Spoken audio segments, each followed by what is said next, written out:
everyone, and welcome to the Season 8 Grand Finals. I'm Williawesome with the Dead by Daylight League, and I will be hosting for you today with none other than the 3 a.m. comp enjoyer, Barn! Okay, full disclosure, I've let you down already because it's only 1:40 a.m. How are you, Will? It's only 1:40. I'm doing really good. I'm really excited for this, and I'm really glad to be here. How are you feeling? It's so nice to have you back. It's like the old and the new. Everyone's reunited, and we're all having such a great time. And I hope you're really proud of season 8 and where we've gotten to so far. It's been an absolute joy to watch and to staff and all of the players and the teams coming through. And our growth has just been very, very wholesome and very, very welcomed. So really nice to see us thriving in your honor. I mean, unfortunately, I was busy this summer. I didn't get to see nearly as much as I wanted to, but from what I saw, you guys did a lot of good work since I've been gone, and I'm really happy with season 8 as well. And like you said, the growth, I've seen the numbers. Congratulations, you guys have been doing amazingly. Such an honor. All right, well, what are we looking at today? We've got Eternal and we've got Elysium. Did you expect this one? I think a lot of us expected this to happen. I mean, yeah, I was expecting Eternal, but I personally thought it was actually going to be Cynic in this second place spot instead of Elysium. Looking back on the season, I thought it was going to be Cynic, but Eternal versus Elysium, that's still going to be an amazing match, and I'm excited to see how it pans out. Absolutely. We are going to find out who is going to be our Season 8 champion. Eternal took it in Season 7. They joined Oracle, Felony, Prestige, and Instant Dodge as our former champions. So are they going to be taking the Season 8 championship for the first time and the second time having their name up on the leaderboards, or Elysium going to come in and put their name on the board for the first time? We're going to find out, but I think we're going to need a bit of help. Will, what do you think? Yeah, I mean, for a match of this caliber, I think we are going to need a little bit of help. Barn, who did you have in mind? I think that only the youngest, hippest competitive enjoyer could help us out. We've got Hens on the line. Hens, welcome. Hello. Yes, it's going to be an exciting day today. The two best teams in the world are going to face off in the most prestigious league there is in DBD Comp. And it's going to be very, very exciting. Now, rumor has it you've done a little bit of preparations and you've done some surveys with our players. Is that right? I did. I actually asked them if they think they're going to win. And the prediction from Dan was that they're going to win 4-1 today, which is the player for Eternal, one of them. And Elysium thought they're going to take it 4-0. So a little bit more confident on Elysium's side, but it's definitely going to be a blast. Absolutely. And what are your thoughts, Hens? What are you going to go with? I mean, Eternal is definitely the favorite in my mind. Elysium has to go a long way. I think if Elysium gets out of the gate really strong and they win the first set, maybe the second one, I think they can take it all. But I think Eternal is a little bit favored. I would give it to them. Okay. Will, your thoughts? Who's it going to be? I mean, I actually agree with that Eternal player, like, dead on. I think it is going to be a 4-1 in favor of Eternal. I'm looking at the roster for Eternal. It's a star-studded roster. They won last season. I don't see any reason why they can't do it again. Not to mention they're on like a 60 plus, or what, I don't know. They're on some insane tournament win streak. I don't see Eternal not winning this. Absolutely. I'm going to agree with you as well, but I think it's going to be a little bit closer. I think we're going to be here for a while. I think we're going to go to the 6th set, but I think Eternal will take it. But I'm super keen on seeing the matchups and the differences between Zaka and Xeno on those M1s. We do have a lot of M1 killers on the roster tonight, but I'm thinking that Eternal are going to take it once again. I think we should start off with some games, though. Will, what do you think? Yeah, I think we should get right into the games. And we're the host. We're not casting for you. We do have an amazing casting duo for you, though. we've got none other than the OG Direwolf and YoBoyCue. Take it away.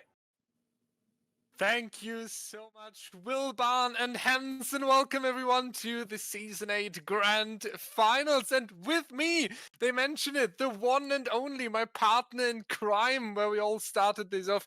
Q, my friend, how are you? Hey, what it do? What it do? I am so excited to get on down to business. A best of 7 here between Eternal and Elysium. This should be a lot of fun. And of course, who better to kick it off on the desk with than my partner in crime, like you mentioned, my brother from across the ocean. Dyer, always great to be back on the desk with you, my friend. It feels so good, right? We have an amazing game on our hands, amazing players, and we have an amazing chat. Let's take it away into set number 1 here, the Oni Q. And Oni is one of our favorite killers, I believe. We talk about it very often. And Oni was also a lot of tiebreakers in the regular season between Eternal and Elysium.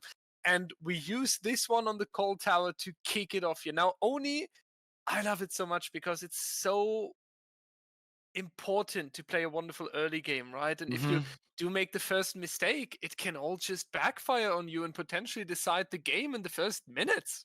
Yeah, it's one of those killers where, I mean, it really does come down to the very small mistakes can really change so much, right? The difference between an early M1 talking like 30 seconds into the game versus even just 90 seconds in the game, allowing a couple of gens to get done, getting some progress on some gens at least, it can really change things around. But what I really like too, when we got 2 teams like Eternal and Elysium on these squads, it means that even with those early mistakes, the killers still need to capitalize, because otherwise, if you give the survivors a chance to kind of fight back and turn that momentum back on its head, all of a sudden the survivors now back in the driver's seat.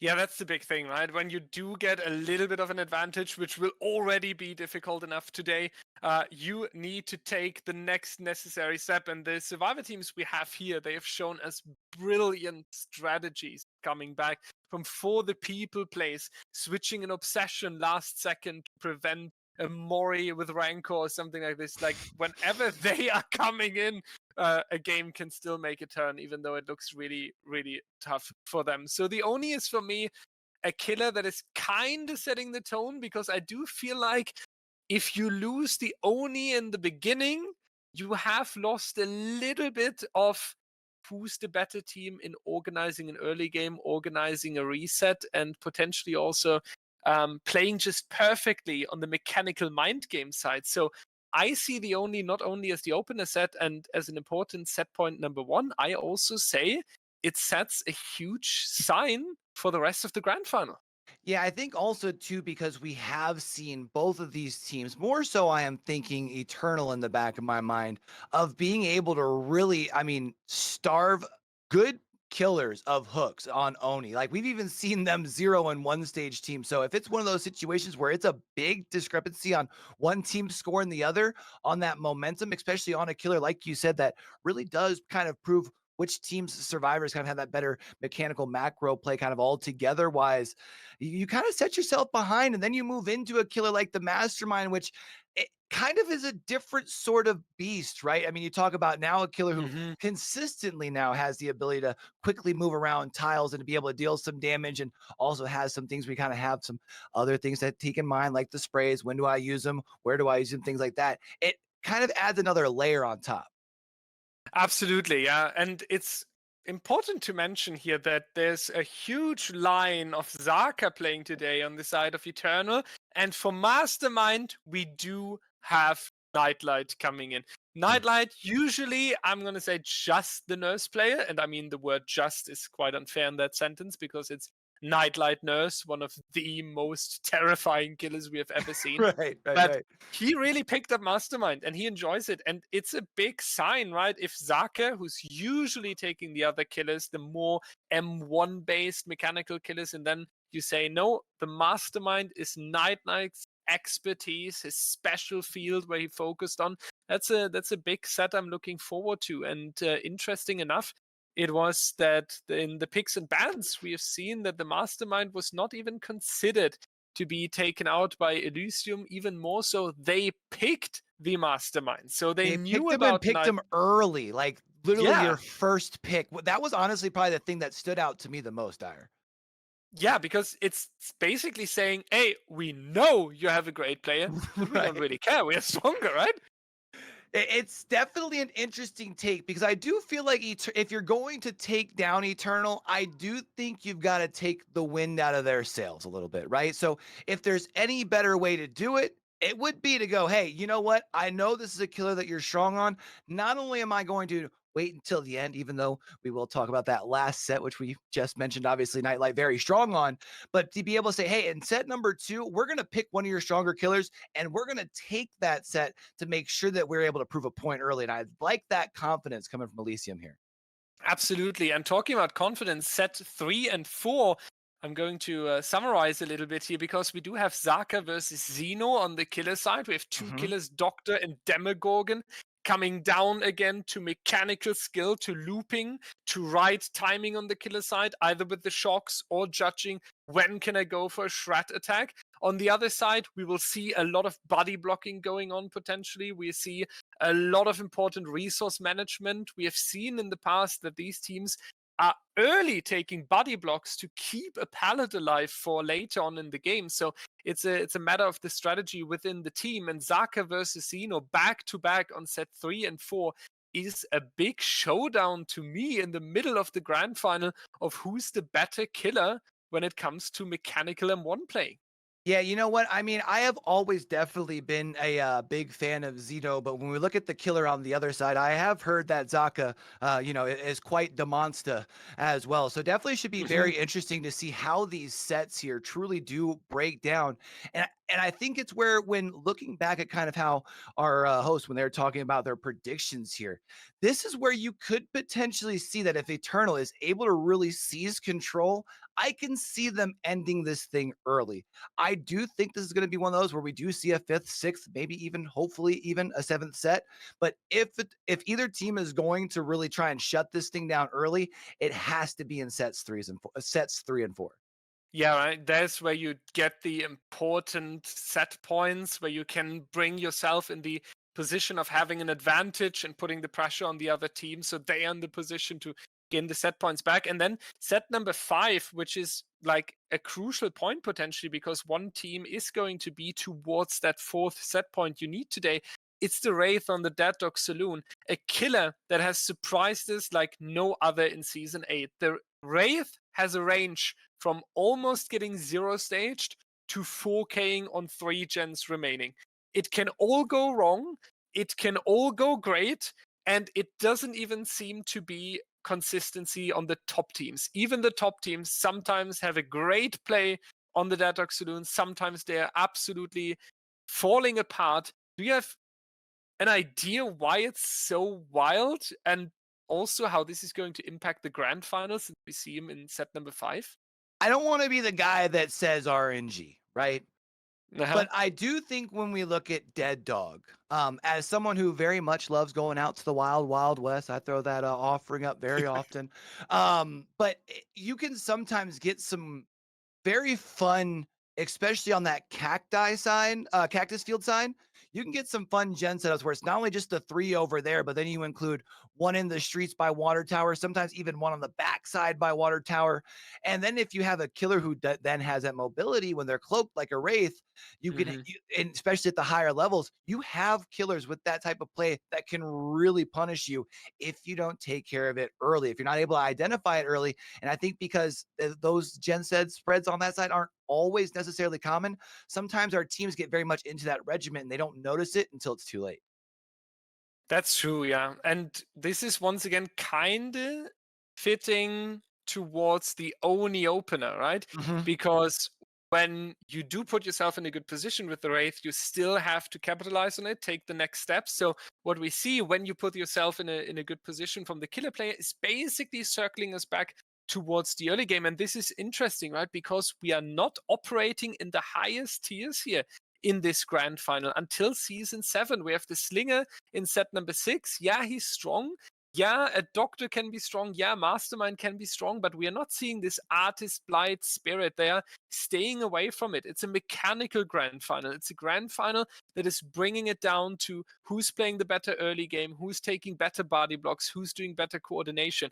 And the crazy thing is, just like last time when these teams played against each other in a grand final, the Nurse is going to bring the decision. Yeah, I mean, let's be honest. If we're going to be doing a best of 7, even a best of 5, I feel like it really should end on either the Nurse or the Blight. And if we're being perfectly honest, I feel like the Nurse, especially being the killer that's kind of been at the top of competitive DBD the longest, it just feels like it makes sense. If you were able to push the team that's that close to you, being the top 2 teams in Dead by Daylight League, the Nurse feels so fitting. And I wouldn't even be surprised if we get to that 7th set and even see them have to run it back. That would be insane. If we have to go again in set 7 and this is not enough to close it down, well, then I believe we had the greatest grand final of all times. But so also, it's going to be an insane one today between Eternal and Elysium. Ladies and gentlemen, 7 sets are waiting for us. We are here for all of them. Grab a drink, grab a snack. We are about to hop into a long fight about the crown of competitive Dead by Daylight here in Season 8 and DBDLeague. We're setting everything up in the background, ladies and gentlemen, and we will be back for you straight after a short break. All right, let's go ahead and take our first trip here back into the fog for our grand finals. We have Elysium versus Eternal. Going to be seeing Zaka. I've heard he's a monster. Going to be out here on the Oni first. And of course, it does look like very early going to be breaking down these doors over here at the main building. Definitely understand why you want to do that. Break down the strength of this tile here up at main. And we do have that corruptive over across the top of our map as well. We're actually a relatively early pallet throw. I think our team here, Dyer, wants to make sure they're avoiding that first hit. Absolutely. They are aware of the danger that would come up if you do hand out the first injury too quickly, and we do see the rotation mind game back and forth, but Kexo is going to stay strong, but no, he is getting hit. That is the patience, a little bit overstepped right there, throwing the pallet too late, and this is the dream start for Zaka now, getting a free injury at the beginning, just 60 seconds into the trial. Now another confident swing here, but luckily for Elysium, this one is not going to land, but Zaka now in the position to just follow this survivor and trying to collect the blood, but we do notice that there are no orbs being dropped, so you did pick a survivor that had the lucky break on them, so a little bit of a pullback here from Elysium, but still a difficult one now with the down right here, Q. That is horrible. That is a very, very early down. I mean, at least the good news for you, if you are on the side of Elysium, you were able to move up into the top right side of the map. Maybe, just maybe you've had 2 survivors that have been able to find one of the gens kind of more mid-map and at least gotten a good little bit of a start on it. Unfortunately there with that pain residence is going to take a little bit of damage here, but now going to be able to get those blood orbs, get to just about where we're ready to be able to use that power here, and having that power in hand at 5 gens here with someone already on the hook, a very, very dangerous spot.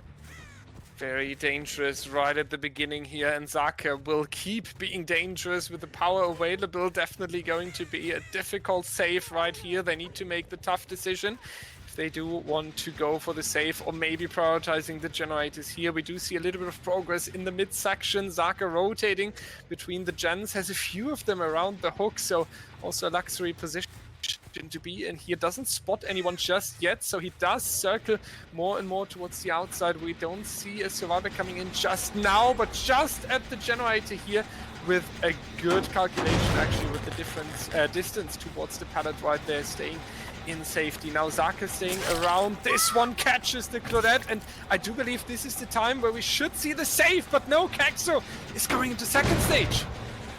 And I can't help but wonder how much more progress we've got on a couple of these gens, because you've sacrificed the stage, and now you know Zaka is going to be extremely angry here. Bat in hand, gonna go ahead and go into that demon dash here. Might be able to find themselves a survivor. We do still have Kexo hanging out, just chilling on the hook here. Might be having a survivor come in. Ends up Zaka takes a quick check on back and is not able to find anyone. We saw scratch marks up in that main building the first time around, looking like they're gonna try and stealth this thing out, but Zaka should be able to wait out this power, but actually gonna be able to get a down on V1. This is now the thing we talked about, right? When the Oni is able to take control in the early game, then it can go really, really bad for your team. And this is what Elysium has to experience right now. The power of Zaka is really shining here. We do get the elimination onto Kaxo. We one downed next to the main building, and we know the position of 2 remaining survivors, Xeno and Laser, spread on the generators. One of them just popped, so Zaka knows that he has the time to go back here and pick up safely after interrupting the generator down there. So hook stage number 4 additionally in the basement on top. So for Elysium, we are already going towards the decision, how many generators do we want to take, and are we potentially sacrificing another teammate here? I mean, the good news is you just got the 4th gen cranked out as the 4th hook comes in, right? So you are able to do a really good job on capitalizing on the full length of the duration of that hook, that first hooked survivor. Yeah, they ended up getting progressed into the death state. Unfortunate, but I do feel like when we look at our survivors here, they're doing a really good job. And what now happens is with 2 survivors still being left in this game, you are going to have to worry about with them maybe potentially even trying to double up on one of these gens here. You can see collecting some of these orbs from our injured survivor Xeno. With Xeno being that close and being injured, now going to be a really risky save as well, especially because Zaka about to have that power. And Zaka set himself up in such a beautiful kind of 3-gen, right? He's able to collect the hook stages right here. The basement is really coming in clutch for him.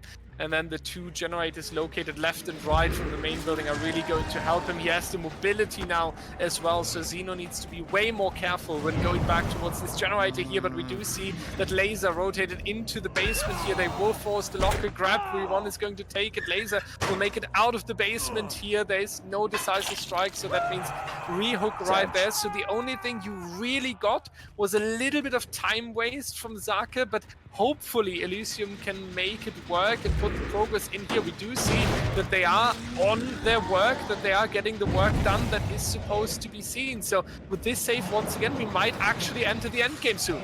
Oh, I like this play from Zaka here. Went and faked like they were going to go ahead and go back towards the basement. Unfortunately, though, they were not able to catch Laser out of position here. No, it's actually, sorry, this is actually Xeno. That would have been the one caught out of position. Tries to go for the swing. That's going to be a big miss, which is going to allow Xeno to make their way through the window. Now you've got to be concerned if Xeno able to make their way away from this corner. That would allow for our survivors to come back over here and finish up this gen. Xeno starting to get a little spicy with it, able to kind of keep prolonging this timer here. I do got to be honest, and I got to ask you, I guess, a question with that. Do you feel like it would have been worth with this time to get the heal onto V1? That way, 1, they're not, one shot downable even in a simple M1, but 2, now they're out of power. They're gonna start dropping those blood orbs again, right? I feel like you, yeah, I feel you, and I have to agree here, because turning the cold tower into a blood bank for the Oni is just going to allow him with the high mobility to take a look onto these gen, and also staying very dangerous. Now we do have an edge map chase here with V1, who was called out. Exactly the risk you just pointed out right here to be seen. Beautiful to see the value of a potential reset. V1 would have been able to make it out, but they were able to go for the last generator here. Now they are facing the no way out with 2 stacks, so they have made it work at least to go into the end game here. 6 stages. Now the great news is you will definitely get a fresh hook out of the door if one of them is staying alive, so it doesn't really matter if Laser or Xeno is going to be the one that is staying in the trial. But for Zaka, on the other hand, with no way out and the setup, I feel like you really want to reward yourself with an additional fresh hook, and that's what we see right here. There's still time on the no way out, so the exit gate can now be attacked. Laser needs to serve some juice here. Yeah, and you're gonna see Laser is gonna at least move towards this door, which makes me think that we gotta have Xeno on that other door across the map, right? Now going to be forcing the grab as well, which means knocks us out of this power. And I think even if Zaka is going to be able to get a couple blood orbs around this hook, I don't think you have enough to be able to get your power and get over to this door. It looks like Xeno should be able to get the fresh out. Yeah, there's the door going to be open there. And that's at least going to be that fresh hook that you were talking about, Dyer. And I do think Elysium played this actually quite smart with getting at least this fresh out here. And it looked far more bad in the early stage of the game than it turned out at the end. They are going to take wonderful 3 points out of the door here, pushing themselves to 13-21. Now I'm looking forward to hear from Barn and the hosting crew what they are thinking of this first trial in the grand final. Thanks, Dyer. Great job there. Really, really nicely played from both sides. I think going up against a killer as mechanically skilled as Zaka, the monster on the Oni, is a big task of anyone. But our results for Oni in Season 8 have been quite inconsistent. So I'm not quite sure if this is normal or not. Hens, what do you think about these results?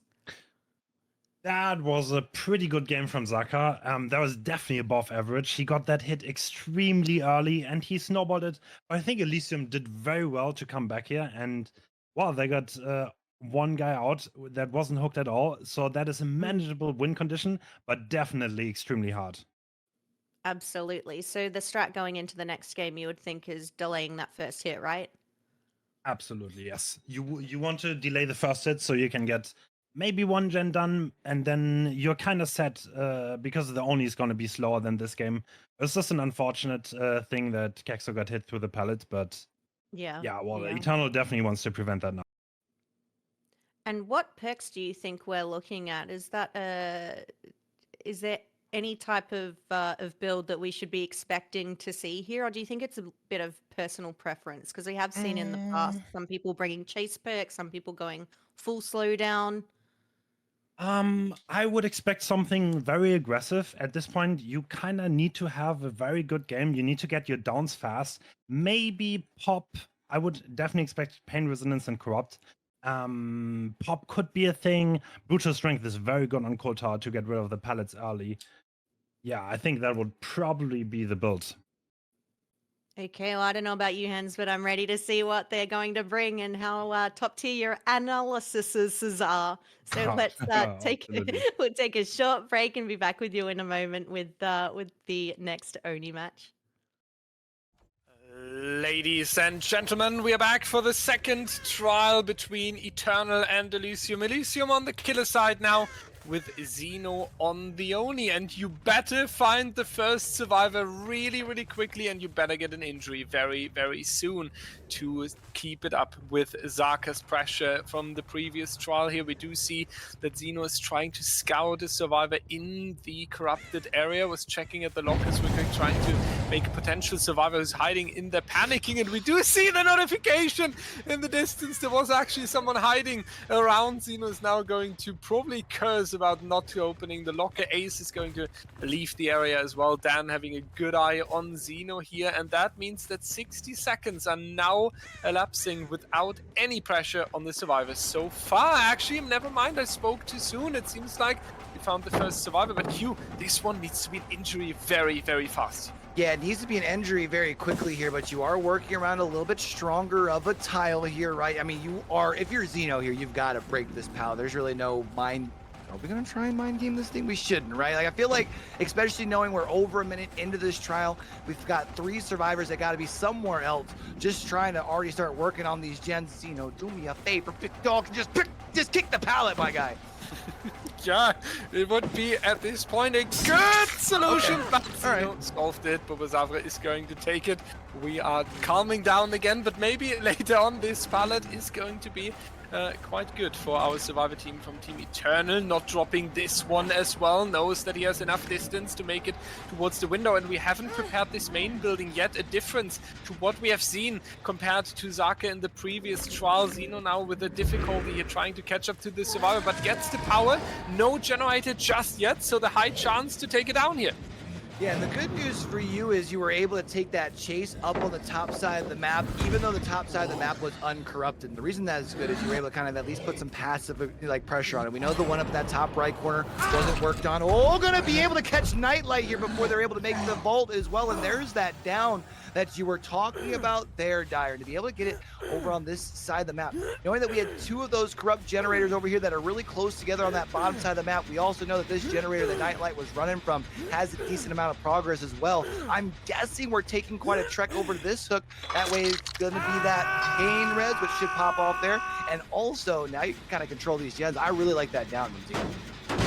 Absolutely insane work here. After losing one generator, getting the first hook, and now it's all about either controlling this in a good way or just going aggressively after the next survivor. I thought for a second that we are going to commit on the Claudette there, but we do catch a second survivor, Dan, next to the hook. So Xeno now keeping two survivors busy that are not able to rotate in onto Nightlight. So the generator pressure is going a little bit lower here. We do see was Babo now starting one generator, Nightlight chilling on the hook. They do get the main gen here, one of the most important objectives on the Cold Tower, but Dan still busy after going into short chase. Zake as well. So Xeno is doing a brilliant job keeping Eternal on their toes and denying them the generators.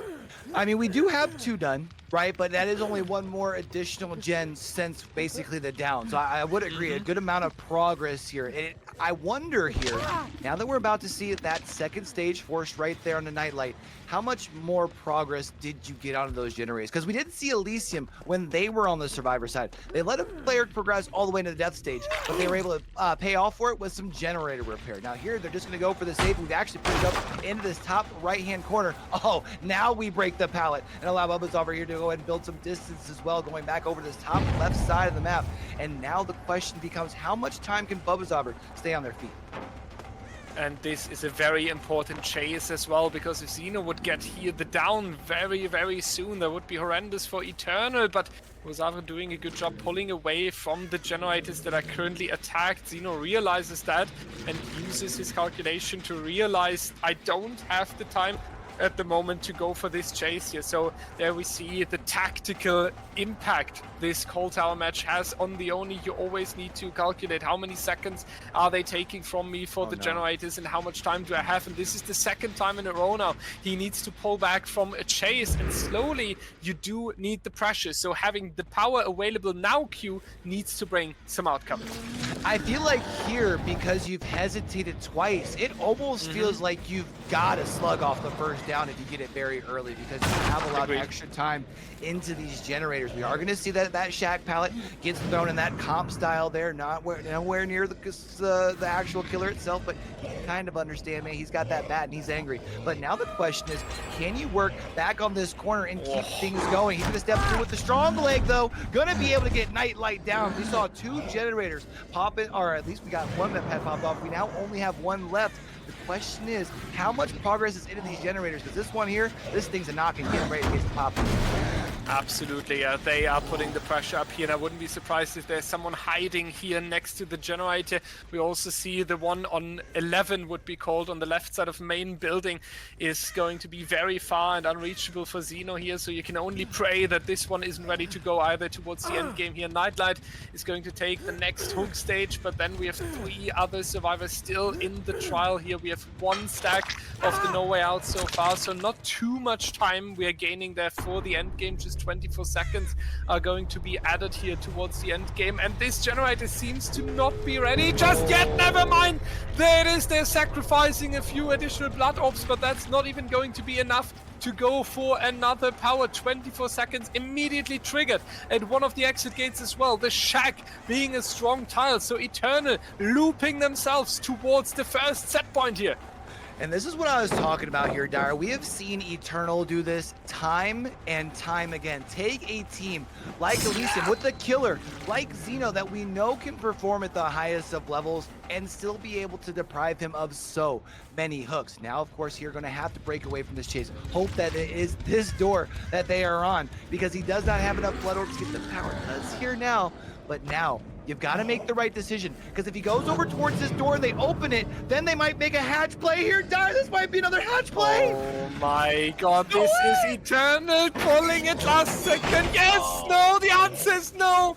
Dan is going to stay in the trial here, but just the fact that it was so close to be a 3-man escape is, I think, going to be a huge factor for the upcoming trials here, and I'm looking forward to hear from Williawesome himself and the crew on the hosting desk what they think about this endgame.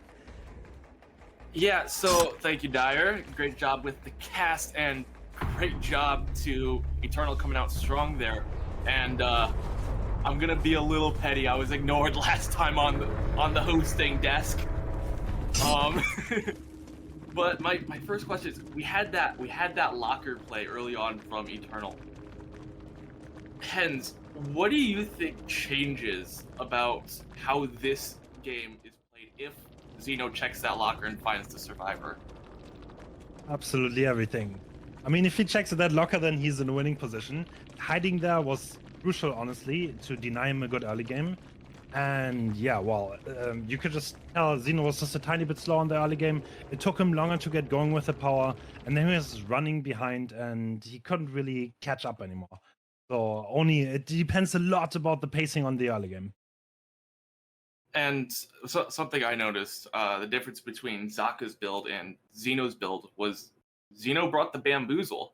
It didn't really seem to get too much value outside of that down onto Nightlight at the very end. Do you think Brutal Strength should have been brought instead of the Bamboozle?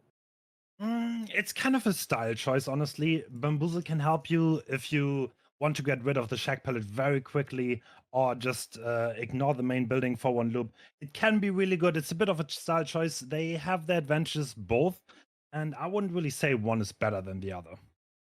All right. Barn, I can't ignore you for much longer. What are your thoughts on this? It was a really nice performance, and I'm surprised we didn't get to hear the standard Eternal doing Eternal things there. But I think that's certainly what happened. But they've set it up. I'm excited to see how the rest of the games come out. All right, and we will have the second round, the Mastermind, for you right after the break. All right, let's go ahead and take ourselves another trip here back into the fog one more time on the cold tower. Not to be confused with the cold shower. It's going to be Xeno back out here on the killer side one more time, this time on the Mastermind. Does look like we've been able to locate a survivor relatively quickly. The question becomes, can we establish the down relatively quickly? Of course, it does have to start with the first little use of the power. Going to be able to land it, and that's Zaka that we've been able to find here early. And Xeno is doing exactly what he has to do, and what he unfortunately didn't manage to make in the previous trial. The first pressure is coming out just a few seconds after loading in the Shack Pallet. It has to be sacrificed, the valuable resource being gone. We are chasing in the corrupted area. That's going to be the good news for Eternal, but Xeno now with way more pressure in this early game. Your patience game being taken between Xeno and Zaka. Is it going to work out? And the answer is no! Zaka is going down, and this was exactly what Elysium needed. Come on now, you know you can't be greeting pallets like that in today's DBD. Unfortunately, that's going to be a very early down here on to Zaka. And of course, it is going to give us one use of the pain residence that our team is going to see, but not just that here. I believe we've been able to locate a survivor over on this right side of the map. So if you were to be able to at least get a health state change here, that would be pretty big. But unfortunately, as far as for the side of Xeno, where your hook stage is, or where your hook is, you're not really around too many gens, so you don't have that option like we've seen both of our killers do in the first two trials, where they kind of more monitor the hook. You've got to put pressure on the top side of the map. And Xeno once again going with his strategy to check on the generators and then being very careful again which chase he wants to take. We've seen that Dan did not get interrupted. Now we are moving towards the top side here. We know that Nightlight was sitting on the main building, and that's going to be Bobozavre thrown into the edge map. And that is always difficult because that is leading into a two-tap right here. Zaka still on the hook. Short decision there if we're going for a slug. Xeno decides against it. I think that's a good idea, not taking too much risk at the beginning here, but that was really, really smooth how he downed this survivor here, and this is putting him in a great spot for the mid game. I'm gonna need to make sure that one of our plenty of fine folk work in the background get a good clip on that, because I gotta say, throwing to edge map for the two-tap, that's bars right there, baby. Now also gonna be able to find Dan. Unfortunately, not gonna be able to get a health state change, but you are going to be able to get the use of the power, which does mean eventually Dan's going to have to use one of those spray cans. Otherwise, they're going to be running a little bit slower here. Also going to take that M1, that health state change. Question is, where do you go from here? We did also see the unhook across the way. Probably going to be seeing our teammates here trying to get a reset, but what a beautiful play by Xeno to be able to get the down on Dan. This looks so beautiful what Xeno is doing here. I now better I now understand a little bit better why they said, Nightlight, you're a good mastermind, we know that, but we are picking this killer regardless, because this looks so smooth, what we are getting presented right here, putting pressure onto Claudette, faking that he would dash towards her, taking care of the other survivor that was there as well. So the entirety of Eternal almost busy here at this loop. They are dropping the pallet early to make it more difficult for Xeno to come up with Dan still on the hook. They need to decide if and when they are going for this unhook here. The answer is right here. Dan will try to cover the teammate with the borrowed time, but the time is about to run out soon, and he's actually able to go for the injury onto Zaka. Xeno absolutely shining at the moment.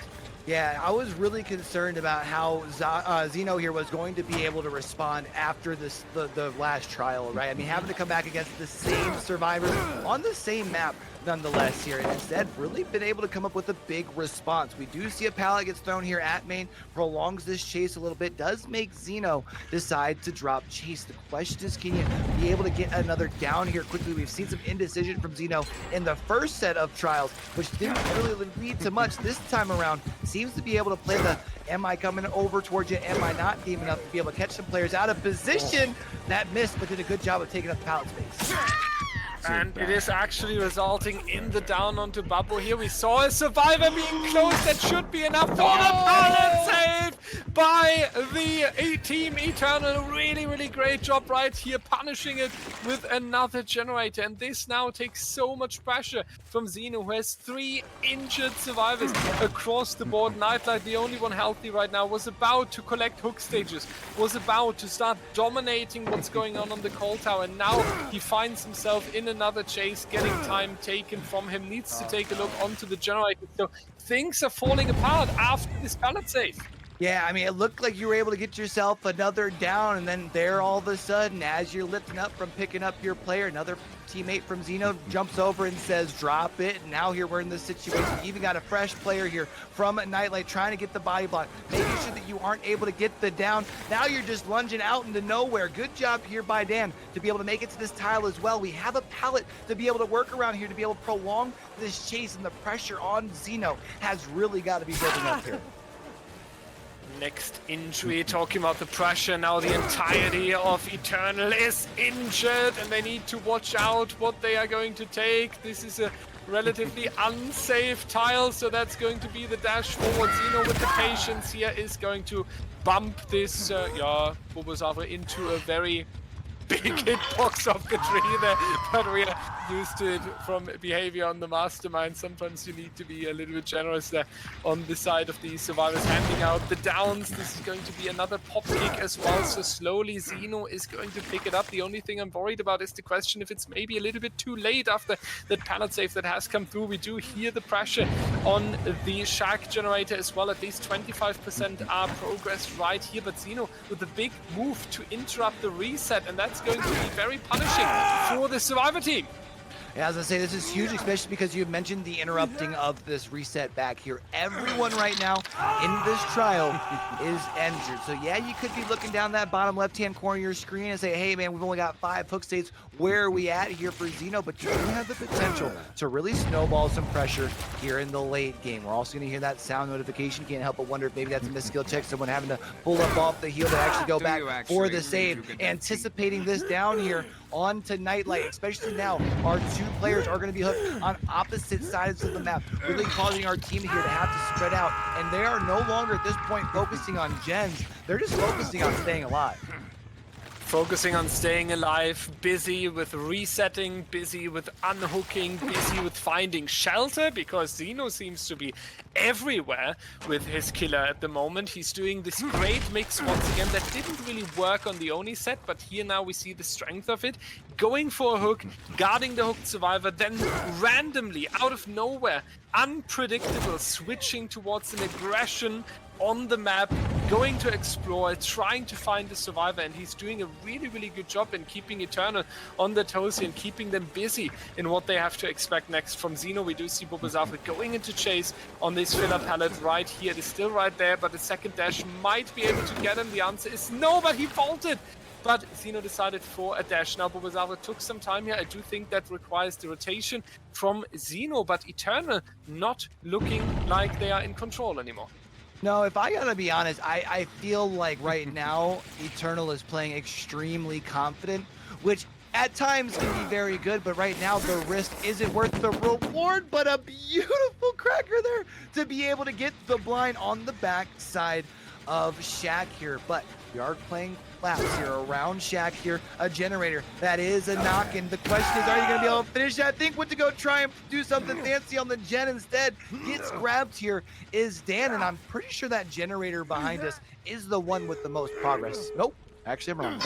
Never mind, Eternal is just having a plan B, but we are on 7 stages already, and Zeno is not going to let one or all survivors escape here. One of them is going to stay in the trial, and it seems like Nightlight was chosen to stay in right here. Let's see the next chase. He's not too worried about the current chase. At least he's not looking behind him, maybe realizing that he has enough distance. And I was about to mention, Zeno might better look for the door here and catch one of the injured survivor, because the Nightlight will be able to take 2 hits here basically. So switching towards Zake is probably the better choice.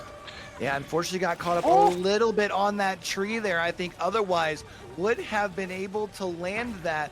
Instead here, now going to have to go back to the TNL. Now this is a long tile TNL, but of course with the Mastermind, going to be able to work around that just a little bit easier. There's going to be the door, which means you need to land this. It is going to be a down. You also have another injured player, which is Bubazava around here. The question is, what are you doing here, my friend?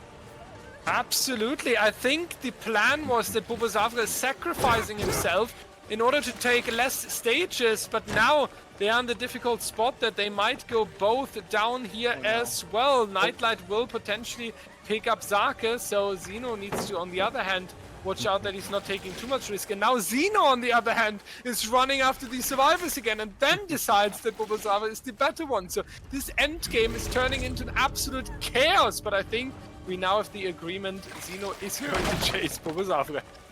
Yeah, and you can understand the indecision, right? Realizing that this is the survivor that would net them less points, maybe trying to see if you can... Now I'm really confused. Now you're really playing risky games here, because you're going to get sent to the edge map here is Nightlight, but you're still going to be able to have Bubba's over here, be able to play a nuisance. Is still eventually going to go down, but I think seeing those survivor plays right there, Dyer, it really shows one, the confidence, and two, the momentum that our squad over on Eternal's feeling right now.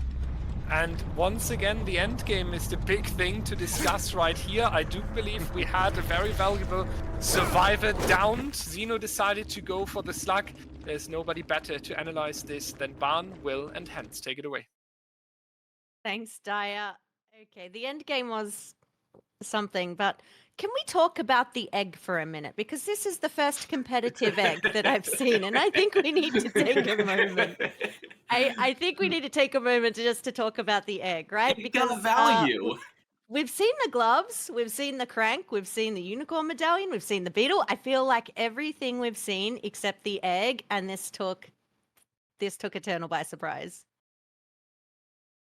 What can I say? It got value. There were a couple hits there where he was just holding that second bound for a while. The one I can think of is just when he was after Zeno, he just bounced and then it was Dan. He holds it all the way around the corner and then goes again, gets the hit against the log pile.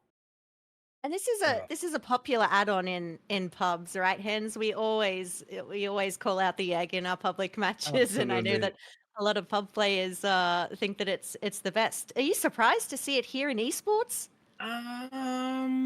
Yes and no. So part of the egg strength actually comes from the survivors not really being used to playing against it, and you can honestly see it. There were a couple of situations where survivors felt safe. They thought he's about to go into cooldown, but then the egg extended the duration, and he got some hits off. So it was a good surprise. I think it worked out for him. Yeah, I agree. And the end game. Let's take a moment now. We've got the egg out of the way. Sorry, I had to get that. Had to get the egg off my chest and my face. The end game. Will, your thoughts? My thoughts are, if this is how Eternal is playing against Mastermind, this is how they're going to play against some of the weaker M1s. They're going to be taking stages for each other, taking hits, going for those saves. And Mastermind is more equipped to deal with that than someone like a Doctor, because Mastermind can use the bound, get multiple hits, and use mobility to get around. But going into the Doctor and the Demogorgon, what does Xeno have to do differently in order to address the very altruistic playstyle of Eternal? Absolutely. I mean, that's where Eternal really shines with taking hits, especially against weaker killers. I mean, Xeno started off extremely strong in this tile. He got some hits and hooks insanely early, but then he kind of slowed down. Also, his build was really something that kind of wrapped everything up together. He went for a lot of chases, and he got value for pop and pain rush a lot. And that's what kind of kept him in the game. The Eternal tried to keep everyone injured, just get the last gens done, but it didn't really work that well, just because he was able to regress the gens that much. We've actually just caught up with the delay in the chat of spamming the egg, so I think they're going to be glad that we took a moment to talk about the egg. Don't worry, guys, we're on the same page. We got you. We're breaking barriers here between chat and the stream for the first time. Very lovely to see. How about we switch sides, guys? I don't know about you, Hens. It's going to be personal preference, right, with add-ons. So I don't think we're going to be seeing another egg, surely. Probably not. So, like, the default choice is definitely the unicorn, and that's what everyone is used to. And that's where it kind of comes into place, where you might want to not take unicorn because the servers are not used to playing against non-unicorn anymore. It's a bit of a mind game there, but yeah, I would definitely expect unicorn and maybe tendril or crank. There are a few add-ons that you could possibly take.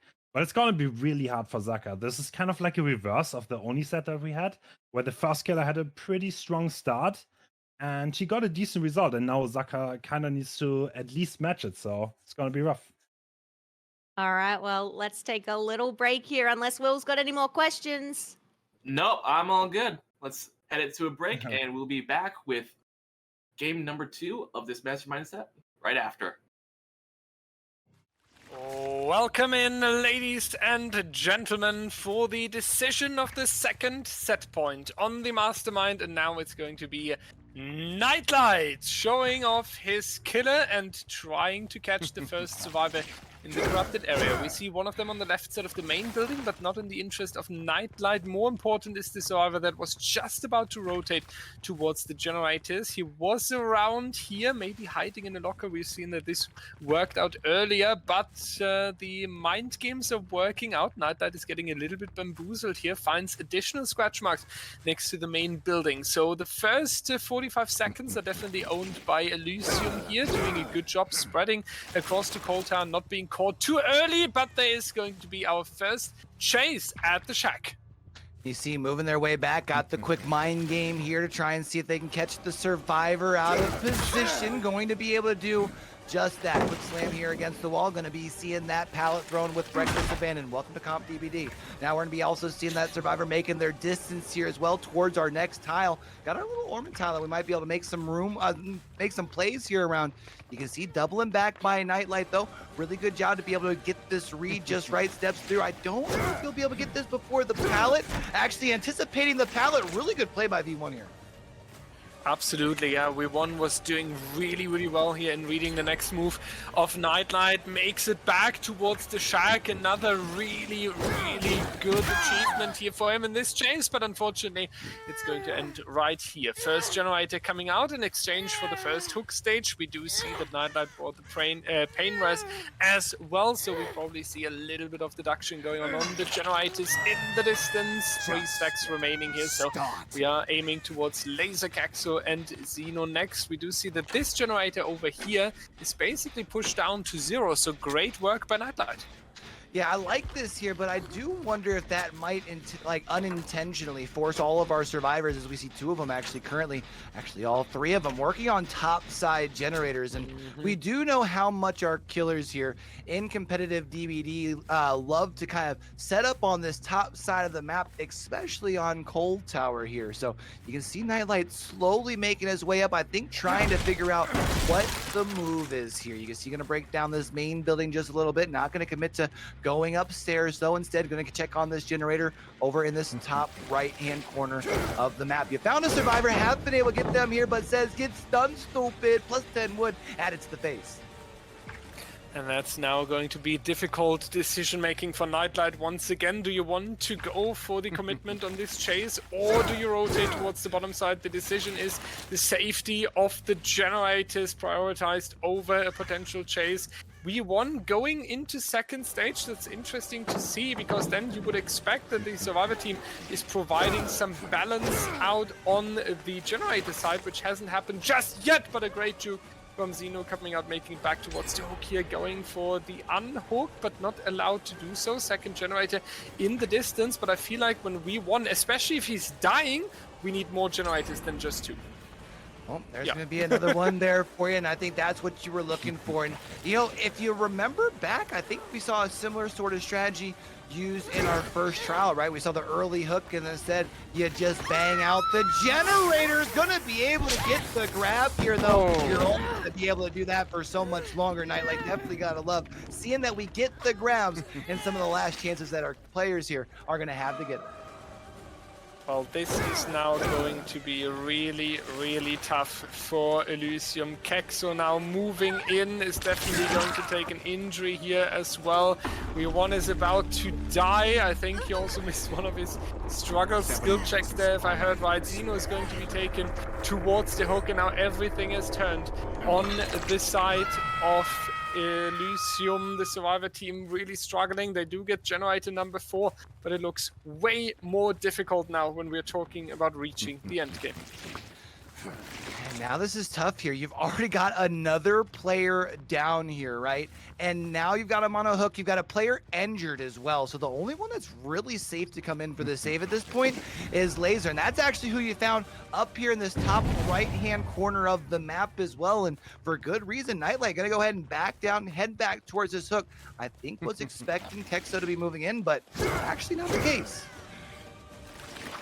Now going to be back onto Laser, the last standing healthy survivor on this side of Elysium. Nightlight already following him. Laser trying to go for the sneaky play here, pulling back. Now trying to move in. Saving Zeno before going into second stage would be so important here. But it seems like Nightlight does not allow that. Returns towards the hook, knows exactly the value if the second hook stage would be achieved. And that's exactly what's going to happen now. Zeno going into second stage. 5 hook stages accumulated on this survivor team. Zeno now saved, but the next injured survivor now in chase. And YoBoyCue needs to last for a really long time, and unfortunately that's not going to happen. So yeah, you did the thing to him, unfortunately. You know, you ask and you shall not receive here. Unfortunately, Kexo is going to go down really quick, and I agree, a really good chase there would have been very, very valuable to our survivors here from Elysium. Instead, Nightlight going to get an additional hook. Going to be able to get this hook up on Pride Rock on the bottom side of the map, so we're going to be relatively close to 2 of the gens that you need to monitor, and not too far from the third here as well. And at this point, Nightlight kind of in the driver's seat for real.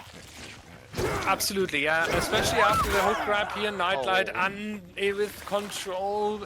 Now getting the DBDL immediately onto Kexo here as well. Laser is going to be in chase almost together with him. We lose another pallet on the call tower here as well. 6 stages so far. A lot is happening here, but it's going to work out in the favor of Eternal at the moment. We remember 8 stages we had in the previous trial, so Nightlight with 3 more stages would be on the safe side here, and that's not going to be enough distance for Laser. That's going to be a down right here, and I don't think that there is any generator towards the end game. So Elysium needs to speed it up, but especially the next chase that is coming in needs to be quite long.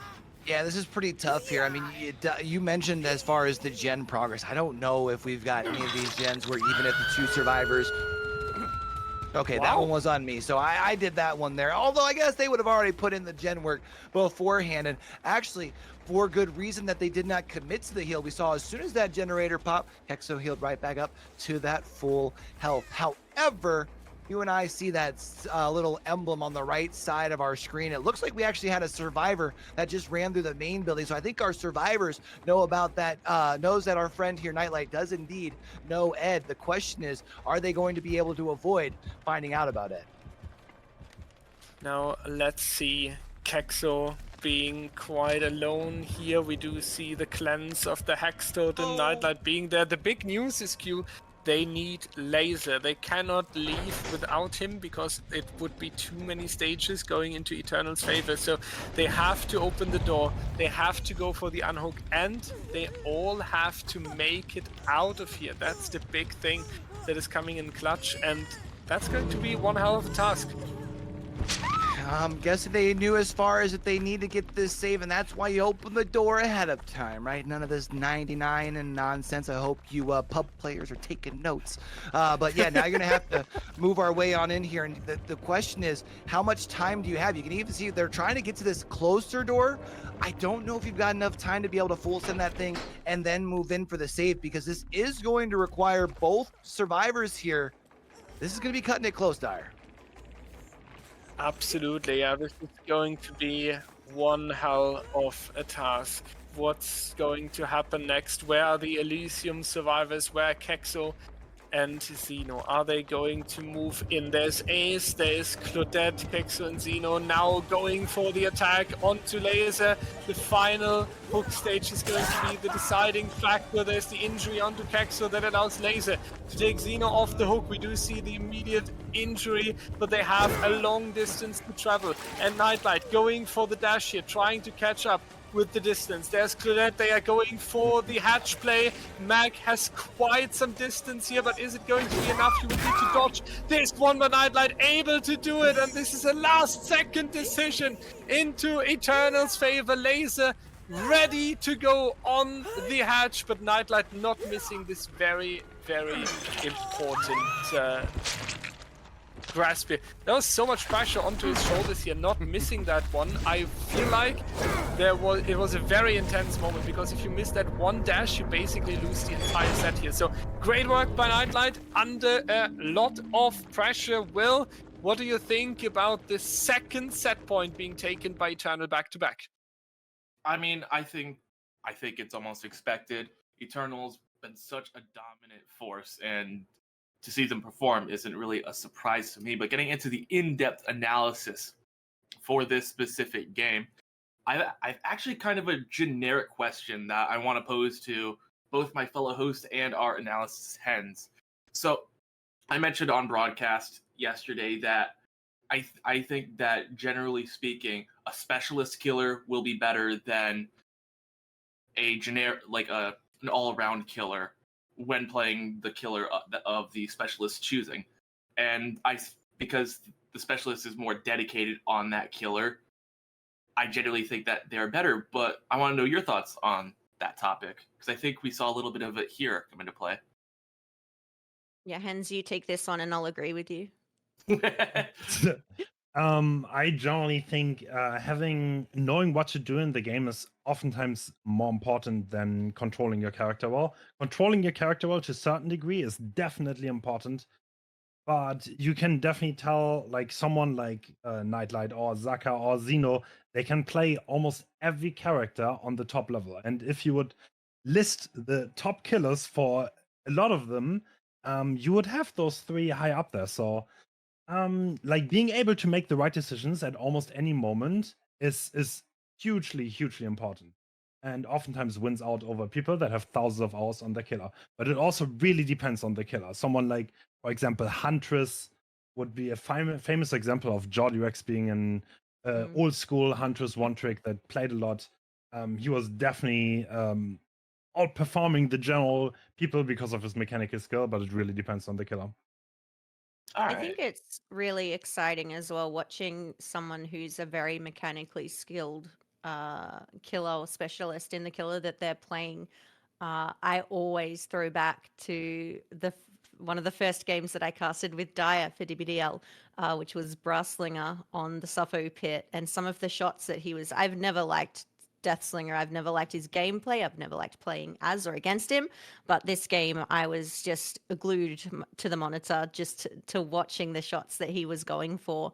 I think is something really, really exciting. So I think viewer-wise, it's super cool to watch someone who's mechanically skilled, but I think as well at the level of players we have here in the DBDLeague, I think that their game sense really shines through when they're able to play anything. Good question, though, Will. Fair point. I mean, that's my big question that I had coming into this discussion. Do you have any questions, Barn? Anything you want to ask Hens or me? Yeah, what do you think the mindset would be here? I know that you've played a little bit of competitive in your time as well. When you're coming into a best of 7 and you've given that confidence rating that you're going to take a 4-0 and you're down 2 sets, do you focus up? You're not dwelling on it, right? Well, momentum matters. Oh, do you want to? Go ahead. Okay, I think momentum matters a lot in those kind of things, and being down to 0 is never a good spot to be in. It kind of, that's actually a skill where the more experienced players will be able to mentally reset a little bit better from set to set and maybe come back. But it's definitely a toll and a massive advantage for the winning team because they have the momentum, they're feeling good right now, and Elysium is definitely asking what happened in the last 2 sets. So Yeah. From my perspective, I played comp so long ago, but just from other sports and whatnot, that mental is so important. And in a long series like this, it's like Hen says, that momentum really does matter, and it's hard to kind of reset that momentum once it gets going. But I still think there's a chance for Elysium in this regard, because something that was actually that I saw that was really cool from last season is when we implemented the timeouts, there was a team Dawn, and they weren't particularly good, but they always knew that if we use that timeout, take a moment, breathe, they would come back and they would still put up a really good performance. Granted, I don't remember the exact results from that season. I don't think they won anything, but just being able to take that moment and breathe really helped them out. And if Elysium gets the chance to just take a moment, step away from the game for a minute or two, and breathe, I think that the momentum kind of can get slowed down a bit. Yeah, absolutely. Well, I don't know about you guys, but I think it's time for everyone's favorite. We're going to head on over to the Doctor set. We've got Herman Carter. Doctor! Herman Carter is coming in hot after a short break. All right, let's go ahead and take another trip here back into the fog, this time for set number 3. And you know what? We heard y'all love some Cold Tower over here in competitive DBD, so we brought it back for set 3 here on the Doctor. Gonna have Zaka. He is quite the monster here, gonna be coming out here on the killer side. Looks like we've located a survivor down here on the lower side of the map, but unfortunately, it looks like Zaka bamboozled themselves. Yep, that's going to be the case. And to everyone watching right now and being like, this is the same map as the previous one, well, the Demogorgon is on the Cold Tower as well. So we are enjoying a lot of blue-colored gameplay today. Let's see Zaka once again pulling back from a chase. This seems to be the interesting strategy today. We can really see the calculations being taken in the grand final. It's far more apparent than on the normal matches in Season 8, where killers are more confident that they can pick up with the teams. Now let's see what's going to happen here on the shack. Trying to go for the shock, not going to work out just yet. V1 going into the first chase and landing the first shock here, but so far on a really good resource. 90 seconds into the trial already. It looks like a good start for our survivor team here. I mean, they need to have a great start and find some way to get down here and break up this. Do you see this 3-gen up here, Dyer? One right here, right outside the shack. Another one not too far to the corner. And the third one's like on the back side of the logs. It's actually kind of insane here. If I'm Zaka, I'm not worried about my top side 3-gen. Just saying. You do see, though, V1's going to be able to get that first. Look at that thing to the left. Do you see that thing? That's crazy. Absolutely, yeah. That is really, really insane. And that's going to be now the Shack Pallet being thrown, sacrificed. We won, going for a little bit longer. And the Jews being served here as well. Second survivor coming in, protecting each other. Q. This looks like Elysium coming in way more aggressive and far better prepared. Yeah, I mean, we had heard, the Deaths kind of asking the questions about the mental coming into a third series here, being down 2-0, right? And we do see that the survivors are definitely here to play, and that's something that you'll love to see. And even though we didn't get the down onto V1, now you gotta wonder, how quickly can you break away from the side of the map? The swing and the miss at the window as well, a little clicky as well to try and distract our friend Zaka, pull him away from these gens and kind of hold this aggro here. But there is going to be the second generator done, and it does break up the 3 gen that was so nastily placed on the Shack side. Really, really insane. And since we lost the track of V1, that is now going to be healthy. Xeno in chase, and he's doing a good job, but unfortunately takes the injury right here. Now needs to watch out that he's going to stay alive a little bit longer. Zaka with the second optimistic swing here onto the window. Doesn't work out yet. I wouldn't be surprised if Elysium is standing another one, but look at Xeno taking so much distance after Zaka was a little bit confused there with the mind game. Really, really great work by Elysium's survivor here, dropping the pallet early as well. And we do have Laser and Kexo available for potential bunny block. Generator number 3 coming out now, and this is looking like a grand final survivor team. That's why we are here, and that is the difference between your juicy squad at home and Elysium serving this in the grand final of DBDLeague Season 8. This is so beautiful to watch. Yeah, this is very, very well done, and a 4th gen has been popped here as well before we have seen a first down. We are going to be seeing Xeno now moving up into that top right-hand corner. Going to go ahead, top right-hand corner. Going to go ahead and go to the... Oh, but what's big is since you went down after that 5th gen pops, now our survivor squad knows about the Ed. Let's see what they are setting up. The doors, we have to say, are really, really bad for them. Zaka can call himself lucky here in this case that he gets the down right next to the 2 doors. This is something that is rarely happening on Cold Tower. And yeah, there should be 1 door on the Shack side, because I do feel like to be honest, Elysium would have deserved that. Yeah, but you were able to serve up the juice early. Now can you go ahead and follow things up, I guess, is the next question. And at least now with the chase going over to this side, V1 should be able to call out that glowing moan there. Unfortunately, not going to be able to make it to the pallet before getting zapped with the power. I don't know if the Doctor's going to be able to leave. No, actually does decide to leave. We've got a door open as well. And now can you get the other down? Fake at the window space to see if you can get the swing. Unfortunately, not going to be the case. We do have a pickup across the way, though. For the people, instant pickup in the distance. We won going onto the hook here. And that's going to be hook stage number 1, ladies and gentlemen, in this game. And that's very likely going to be the only hook stage that we are going to see. No, it is broken. Actually, they are setting up the rescue. Right here, is this a 1-stage game? Laser taking an injury. Xeno is healthy because no, it is broken. That's not going to be a down. And never mind, I spoke too soon. This is 1-stage game by Elysium and Eternal. 3 points for the killer, 19 for Elysium. Yeah, hell yeah, Barn, what is going on? I don't know. Welcome to the grand finals where Elysium are not messing around, apparently. I have never seen the first hook in endgame. When did that happen? That is crazy. That is crazy. Will, surely you've seen something like that. I mean, as a Doctor main, that's definitely happened to me. But I've never seen that in comp before. That was such an impressive performance from Elysium. And especially after we just got done talking about how the momentum and everything was stacked against them. They just come out and pull out this incredible performance, near perfect. And I'm just wondering, like, what's going to happen when Xeno's on the killer? I mean, that was Where- such a good performance.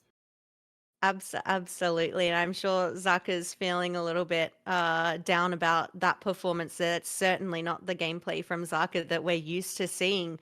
How would Eternal be feeling coming into this now, knowing that that's a really tough win con, Hens? Where do you even start? Oof, I mean, that is pretty much impossible to match. There was an incredible work of teamwork. They played together perfectly, used their perks to their full potential, the hope chase at the end.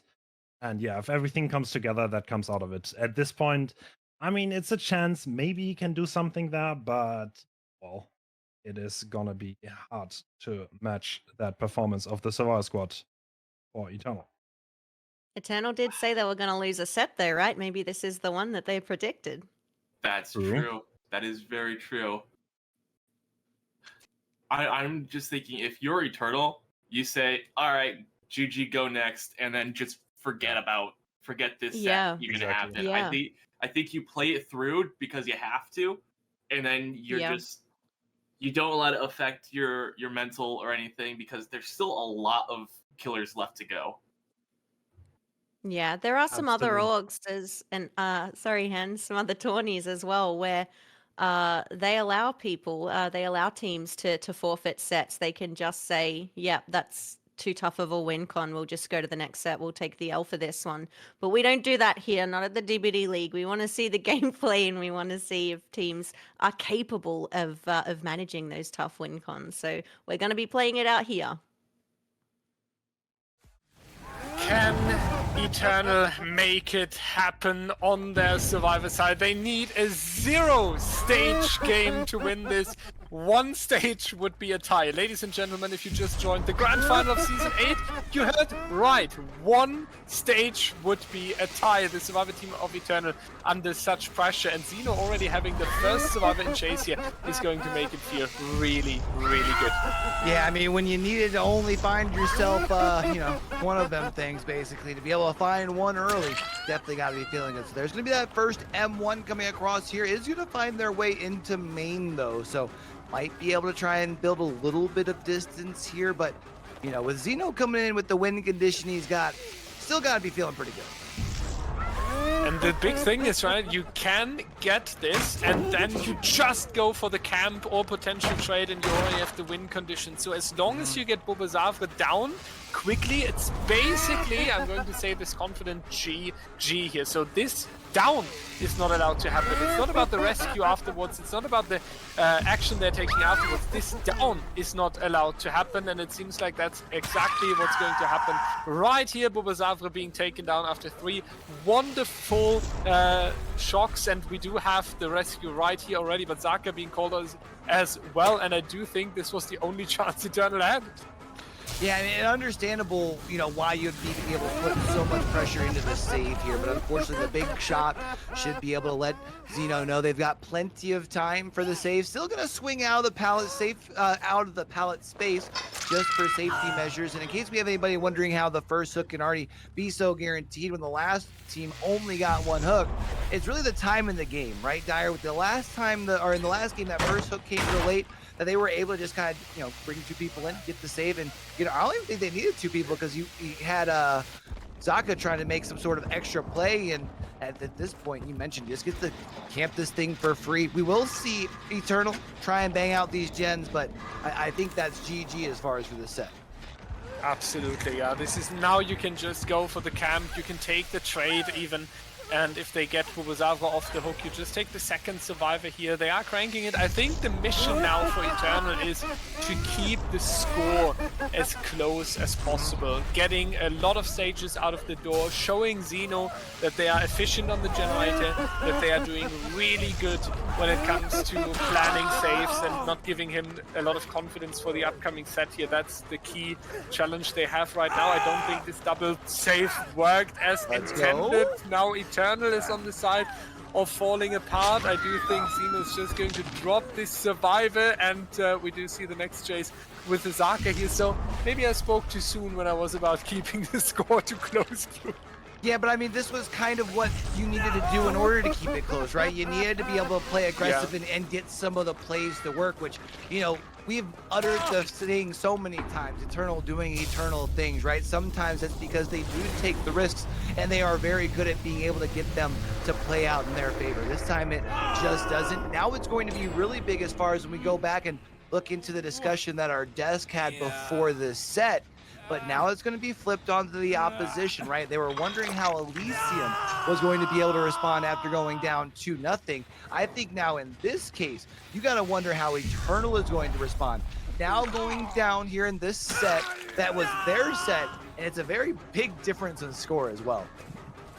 And that's the big thing, right? It was their set, you just mentioned it. They chose to play the Doctor and they got one staged when they played it. And that's the big thing here. And Zeno doesn't seem to stop. We do see him on an absolute grind here. Babu already dead. Dan being taken now after the slug. We do have the hook stage onto Zaka. So doing a really insane job right here and might even be able to deny multiple stages. Walking out of the door, we are already at 5 right here. We heard it from our hosts and our analysts. They were saying potentially Eternal is just deciding to go next year and not trying too much. And I do think this is an understandable strategy here, but falling apart and allowing Zeno to take even more confidence into the demo set. We talked about how crucial set 3 and 4 are. Would not be the best thing either. Yeah, I think the confidence being the big thing, and also because I think it should be Zeno coming out on the Demogorgon, right? We'll be doing so very much the next game, right? Like, it's not like you have to wait until your survivors come out and set a sort of a win condition or anything like that. And, you know, same environment, gonna be back on the cold tower as well. So to be able to take back some of that momentum from Eternal that they were probably feeling after going up 2-0, very big here for Zeno. And we do see the 1v1 between Nightlight and Zeno here, the two most known players in the community. We could potentially say they are going for this end game 1v1, we have to call it, since we have a slug that's going to be a quick injury onto Nightlight here, making it back towards the shack. Is he able to go for a longer run here? Zeno with a brilliant shock, denying the shack pallet, and now Nightlight is in a really difficult spot. Fakes to use the shack though, really nice move right there, making Zeno believe that he would take another turn, trying to fake the pallet as well, but there's not much he can do here. He's going down, and that is a 4K on 2 generators still standing, and that looks like a huge confidence boost now for Zeno. Yeah, I mean, being able to get the 4K before the generators are done, a very big confidence boost. Of course, now at this point, going to have to try and locate the slug. Going to try and use the static blast just for a little bit of funsies here, but I mean, you get the vibe. I think was wondering if maybe a quick check to make sure. Wait, there's no deli on Doc, right? No. So yeah. I hope there isn't. Yeah, I was gonna say, I was trying to figure out what we got going on here. We do see, as far as on Zaka's side, I mean, not really hidden anywhere too tucked away, right? Kind of right by the door here. So yeah, 4K with only 3 gens pop. I'm gonna be really intrigued to see how Eternal responds on the Survivor side coming out in this next set. Should be really intriguing. Absolutely, yeah, because set 3 and 4, we talked about it, back-to-back these M1 killers on the call tower towards the crucial mid part of the grand final. Both teams trying to get the set points together. So since Zeno has collected all the meat pieces on the call tower and hanging them up here, maybe we can hear from our hosting team. Will, what do you think about the state now when we're talking about team motivation and the potential Elysium performance in the demo set? I think that, I'm not looking forward yet, I think that this round right here is the single highest scoring round during DBDLeague season. There was a perfect score, 50-2, way back in the Winter Circuit qualifiers last year. But this is the highest score from a team during the regular season. And the score was 49 points to 9. That's 1 point off of being perfect for Elysium. And I mean, we keep talking about it, but that is such a huge reversal of the momentum that Eternal had coming into this round. And I mean, I still think Eternal has this, but this could be the start of a reverse sweep for Elysium. Yeah, I'm seeing that one there. I'm with you, Will. And can we take a moment to talk about the Doctor being Eternal's pick? It was Eternal's pick. That's honestly got to be a crushing loss for Eternal. Admittedly, I'm a little disappointed because as a Doc main, that went by way too quickly. I wanted to see more, but you know, it is what it is. They're playing world-class Dead by Daylight. What can I expect? We're just going to replace the shocks with some shreds here. Let's get Hens in on the mix. There was really no kind of no way to win, right? That one. So take the L and just go next. What do you think? Yeah, I mean, Eternal is usually known for playing extremely well against killers like Doctors, with tanking hits and barely giving them anything to breathe, and then, yeah, get similar results. But on this one, that was hardly possible. Robo got hit early, and yeah, well, I think they just decided to go next. And yeah, well, I mean, they want to keep their mentality high, probably go next as fast as possible. And this is going to be a very important set, the demo one.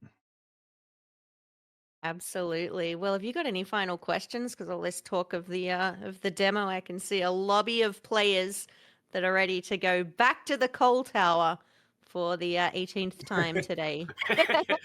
I mean, I honestly don't think there's too much to analyze in that last game of Doctor, but looking forward at this demo set, I know I saw some people talking about it in chat. That Force Penance is going to be getting a lot of value because I imagine Zeno is bringing Force Penance because not only is that a good pick on demo, against Eternal especially, who's always going for those body blocks in those saves, in those team plays, that Force Penance is going to should be getting a lot of value. Who knows? Zeno might just pull something out of a hat and not bring it. You never know.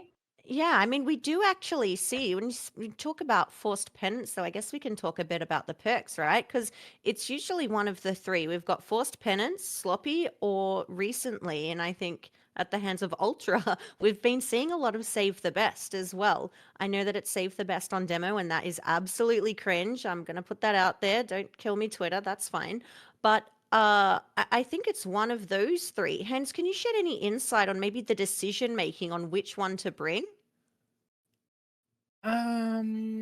Save the Best for Last is generally not a perk that you want to bring on demo because he also already has access to Blackheart.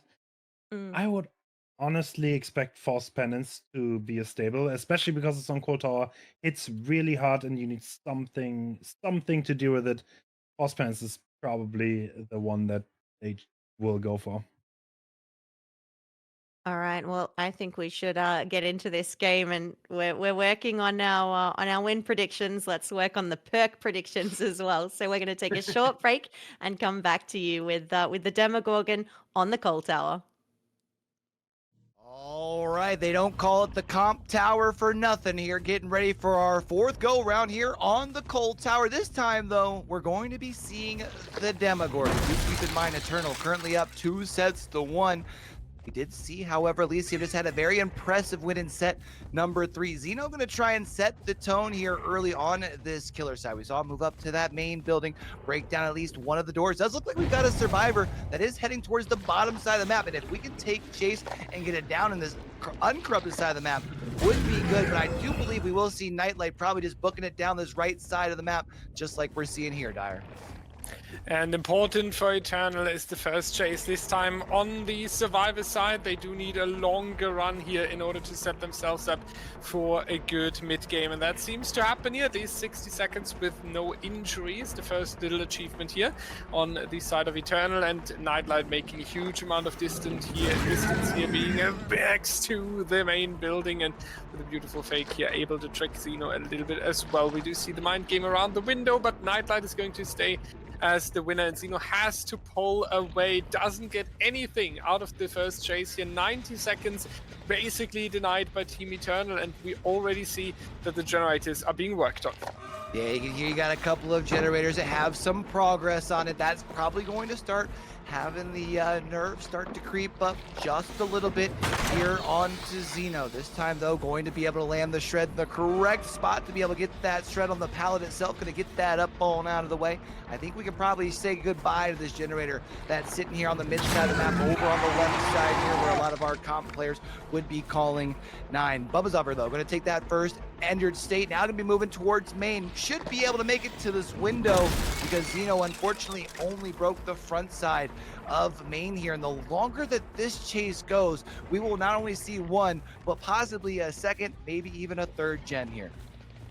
Yeah, this is the bad thing, right? And this rises the pressure on the side of the killer. As long as you need for these downs and these injuries, especially when Eternal keeps throwing in bodies, you can literally count the seconds until the generators are flying. Relatively safe loop here as well. Zeno trying to catch the pallet, but that didn't work, unfortunately. Has to go for a second attempt. Zaka and Bobozavi here both located at the shack. First generator coming out, shack pallet being sacrificed as well, but Zeno on the tail side. Don't see a healthy survivor coming in at the moment, but maybe they're looking. No, we do see the firecracker, and that's going to be Bobozavi being taken down here. Really good first down, but at the price of 2, potentially 3 generators. Yeah, we've seen at least the 2, and I think one of those was that generator over on that left side. Yeah, so that's at least the one that we knew that had a bunch of progress there. But you are going to be getting yourself a hook right in the middle of the map. What's also crucial is that hook that is in the middle of the map is a Scourge hook, so really good with that pain resonance. It does look like we've been able to find ourselves an additional survivor. I think it's also we were able to find the reset here. Zeno needs to be able to punish this. He needs to be, yeah. The punishment is really, really crucial here. We talked about it as the killer. You need to put yourself in the dominant position, and then you need to be able to take the advantage from it. And so far, Eternal is denying that. Zeno missing Nightlight by a millimeter. Nice fake on the window there. Goodbye, Zeno, with that shred attack. That's going to take even longer here, and Nightlight going for another one! This juice being served, yeah, hello, this is absolutely insane. Nightlight shining, so good. It's being down right now, but hell yeah, there was a chase. That was beautiful. It's a shame he didn't make the window there, because if he would have been able to hit the window and get the light play, that would have just about sent this thing to a whole sort of different dimension on that chase side. But we are going to see one more survivor going to be going on to this middle hook. Another pain resident, so it's going to at least help prolong this game just a little bit longer. Also seeing here, Zeno has some gens around this hook here as well. He can kind of monitor, hope to see if we can find a survivor out of position, but we have had all 3 other survivors reset, so they do have some time to hang here if they want to try and commit to some gens.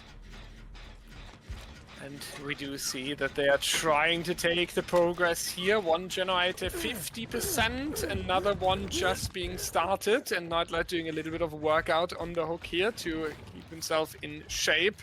See what Zeno is doing. Will we see once again this good mix of taking care of the surroundings and going a little bit aggressively?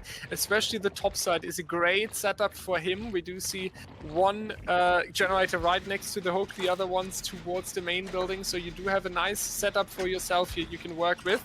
On the other hand, there's one shack generator that's going to be tough. They are attacking the topside generators, don't want to be stuck in this 3-gen here, and Zeno needs to move soon if he wants to stop them from completing them.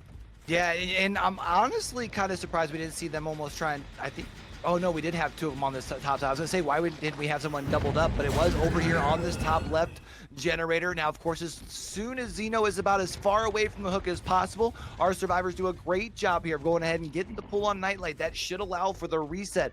Now, at this point, Nightlight will just need to make sure that they are playing safe, but there is generator number 4 getting popped, and we are still sitting on just 3 hook stages here, Dyer.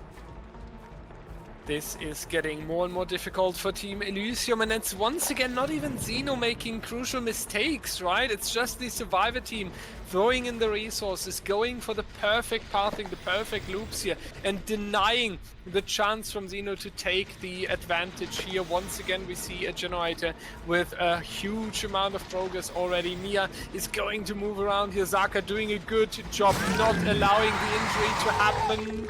Now going to trade that into the adrenaline as well. No one escapes death. Kicking in, but with just 3 stages, Xeno better gets a survivor soon. Yeah, and especially because you need to make sure you can get in a position where you can just down them with a simple M1, right? Because otherwise, you're kind of in some trouble here. So now you've got to try and see if you can close this distance. And of course, since you know Ed, that means you don't have any sort of no way out on the doors there. And there they are actually already getting open. I would imagine we will be seeing our 3 survivors just simply heading out here. Unless you think they, well, I guess they wouldn't make a play here at the end because they do now know about Ed, and especially they will see that aura as it starts to be revealed. It's pretty close to the hook, and I just don't think you take the risk, right? Yeah, they're going out the door. Yeah, I was about to say the same. It's if you are in this situation here, maybe if it's the last set or anything like that, you are trying to go for as many points as possible. But right here, Eternal just dropped the set point. Now they need to fight back. 6 stages seems to be an average result for Demo, so definitely a good performance from them, especially with the 3 out. But I'm looking forward to hear from Barn, Will, and Hens how they are taking a look onto this trial. This is all you, Will. Okay, it's all me. All right. I mean, this was another complete 180 from what we saw in the Doctor round. So I guess you could say over the last 2 rounds, we've done like a bit of a 360. And it seems like we have Eternal coming back out on top. And one thing I want to talk about is, we mentioned it before, but the perk build from Xeno. I don't know if that build was like the move. It was Corrupt Pain Res, which I was expecting. And then Noed, and I forgot what the last perk was. Agitation.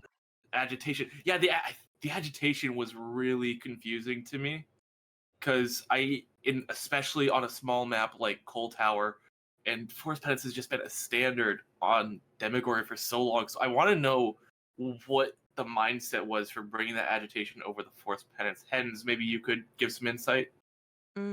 I mean, it's hard. He just didn't really get going. I think he tried to make something happen. Like, agitation can make a big difference if you down someone unexpectedly, and you can carry him to a progress generator, maybe to a Scourge Shock far away. You can get value for it. This time it didn't really work out though. Xeno did not get going until it was a little bit too late, and at the end we only got 6 stages. I mean, I feel 6 stages, that's not a bad result, not a great result either. And I mean, looking at the score, it's pretty much perfectly matched up. So neither team really has the advantage here coming into the next half. Because they didn't have the forced penance, right? Yeah, I mean, no penance, no win. I feel like the fourth penance could have gotten a lot of value. But that's that hypothetical situation that we don't really know about. Do you think that would have made much of a difference, Hens, if we had a bit of forced penance instead of the agi? I don't really think so. No, there were other problems in that game where the chase just took a bit too long, and at that point, it doesn't really matter what perks you take. Like, you just need your chase to be a tiny bit faster to get a better result. But 6 stages is something that you can definitely work with, and it's achievable for the survivors. Yeah, and I think we need to call out that really good chase from Nightlight. Yeah. I think Dire and Q are going to have a bit of water now to lubricate their throats before they come on into the next match. I think there's a bit of yelling there. It's a little bit too loud for 4 a.m. in Australia here, so maybe keep it down next time, Dire and Q, if you're listening. Thank you.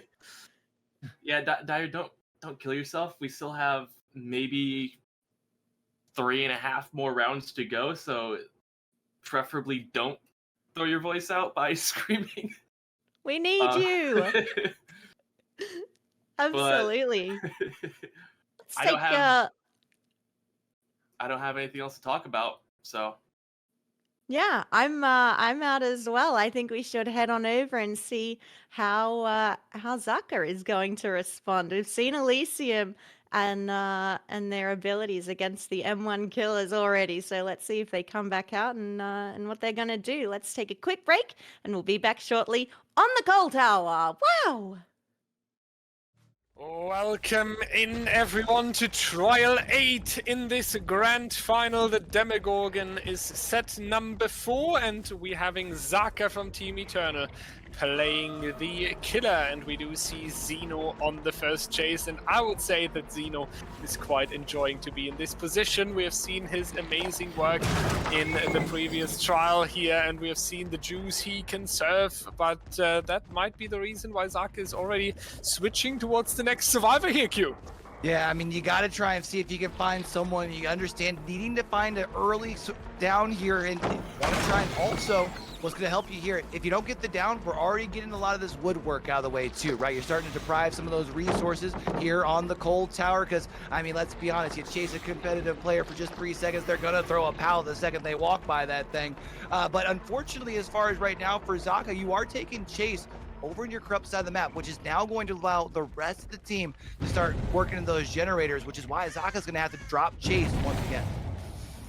Dropping chase once again is a good strategy, unless you are not getting too much value out of it. We have seen it in the previous trial, how Xeno was not able to get injuries or downs after switching survivor, and we won with a very, very beautiful one right here. Really, really great. Is now allowing himself to make it towards the shack, sacrifices the pallet but stays healthy, and we are more than 90 seconds into this trial, and besides a few pallets being removed, there's nothing that Eternal has taken so far. So Elysium in a really, really good early game, looking forward to punish Zaka with a few completed generators soon here. Once again the switch over to Xeno, who's lurking at this generator here. We're taking the chase back into the corrupted area. Zaka once again forced to switch, and nothing is working out so far. It makes me think that Eternal's killer is a little bit hesitant with himself. What's the best strategy to go here? Yeah, I'm honestly not used to I'm not used to seeing this sort of hesitation from Zaka, but you can kind of understand why here. I mean, at this point, your corrupt has already expired, which lets you know that you've been in this game for quite some time. And not only have you not been able to establish a down, you've been unable to get a health state change. Now, what could work out in Zaka's favor is you need to get a down here soon. You've gotten rid of a lot of the pallets, which means the next subsequent chases should be relatively quick, but the problem is you got to start with the first down, and right now Elysium doing a great job in chase. Absolutely, I'm ready to crouch there. Right there, we won. We see what you want to do right there, and Zaka realizes that as well. But really good attempt from them, showing us once again the expertise they're bringing in here into this trial number 8. Now you would need to dodge again, but this time it's not going to work out. We won going down, but I do think we are going to see a few generators being completed here in exchange for that first hook stage coming through, and probably they are going to break up the 3-gen that is located on the top side, the classic comp tower 3-gen, we could say. There's one on the bottom side. I'm really confident we see one on the top side. Otherwise, I would almost call that a mistake here. Yeah, if we don't see a third generator very, very soon, I'm actually going to be a little concerned here for Elysium, because we did see a lot of the resources thrown, which should make these chases pretty quick here, right? But we do see trying to work their way here at the shack, going to be taking the one here. That's Xeno. Going to actually be chasing their way back over towards the unhook. Now Zaka has to make a decision if they go for Xeno or not. Nice job as far as with the shred to be able to establish the down. I think that third generator, it was only a very quick turnaround. I think it was over on the far left side of the map. So I think that, no, it did break up the top side 3-gen. So they have at least been able to break up that top side there. I think Elysium's in a pretty solid spot here. Yeah, and that was important for them to break up this set here on the main building, not allowing any 3-gen to happen for Zaka. That was one of the most important steps on the to-do list. We do hear that the survivor has dropped from the main building, so they are going to try make some distance. We do also see that Zeno is going to get the save in the distance, so they have to debate now if they want to reset Zeno or if they're just going to crank on the generators, but Laser vaulting a little bit too soon back into the killer here. That was a quick third injury being taken on the side of Elysium, so the option to take a potential reset doesn't sound too bad here. They might need to sacrifice a little bit of time in order to have these additional body block resources, because they might need it towards the end game.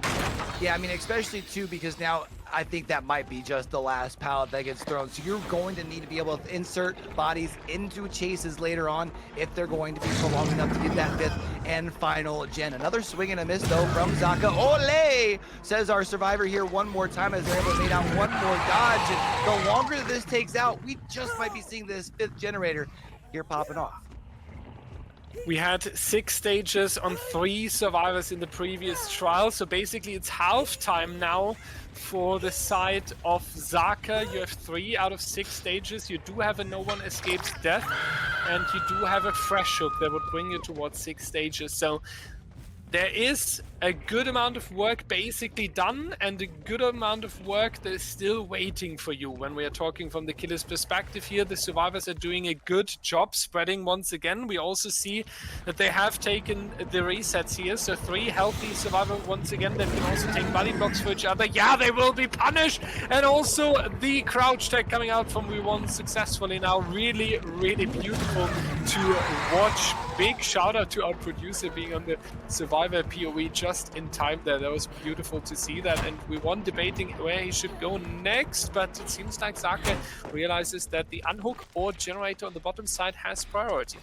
Yeah, really good use of that life there just to be able to double back and go through the same window. But regardless here, is at this point, I'm surprised neither of our other healthy survivors, Dyer, were able to move in while that chase was getting taken up at main in order to be able to save the survivor here. It makes me think that they're just going to commit to these generators, but we do, oh no, Zeno's actually over here, but we do have somebody who was able to come in for the save. We did have the Demogorgon here for just a moment, but Zeno able to do a good job of becoming one with the rock, which makes Zaka go ahead and try and find someone else elsewhere.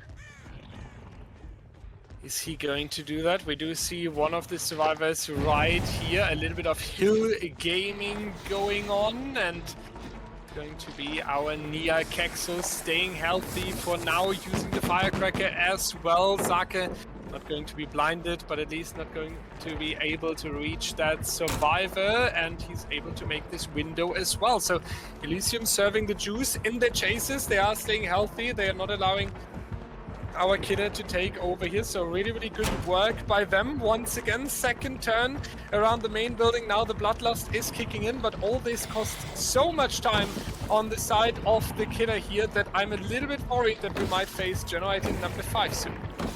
Oh, I'm gonna fake the pallet though one more time, and Nerves of Steel. Oh, we're gonna see the dodge there as well. Good, should get you one more revolution around this main building. Actually going to be seeing the Obsession doing a good job of jumping in, and we actually, that's not just the Obsession, it's the player who had the adrenaline waiting for that shred to come in. That way they can go right back to full health. Meanwhile, over here on the main building, gonna fake that, but we do know now that our friend here does indeed know it.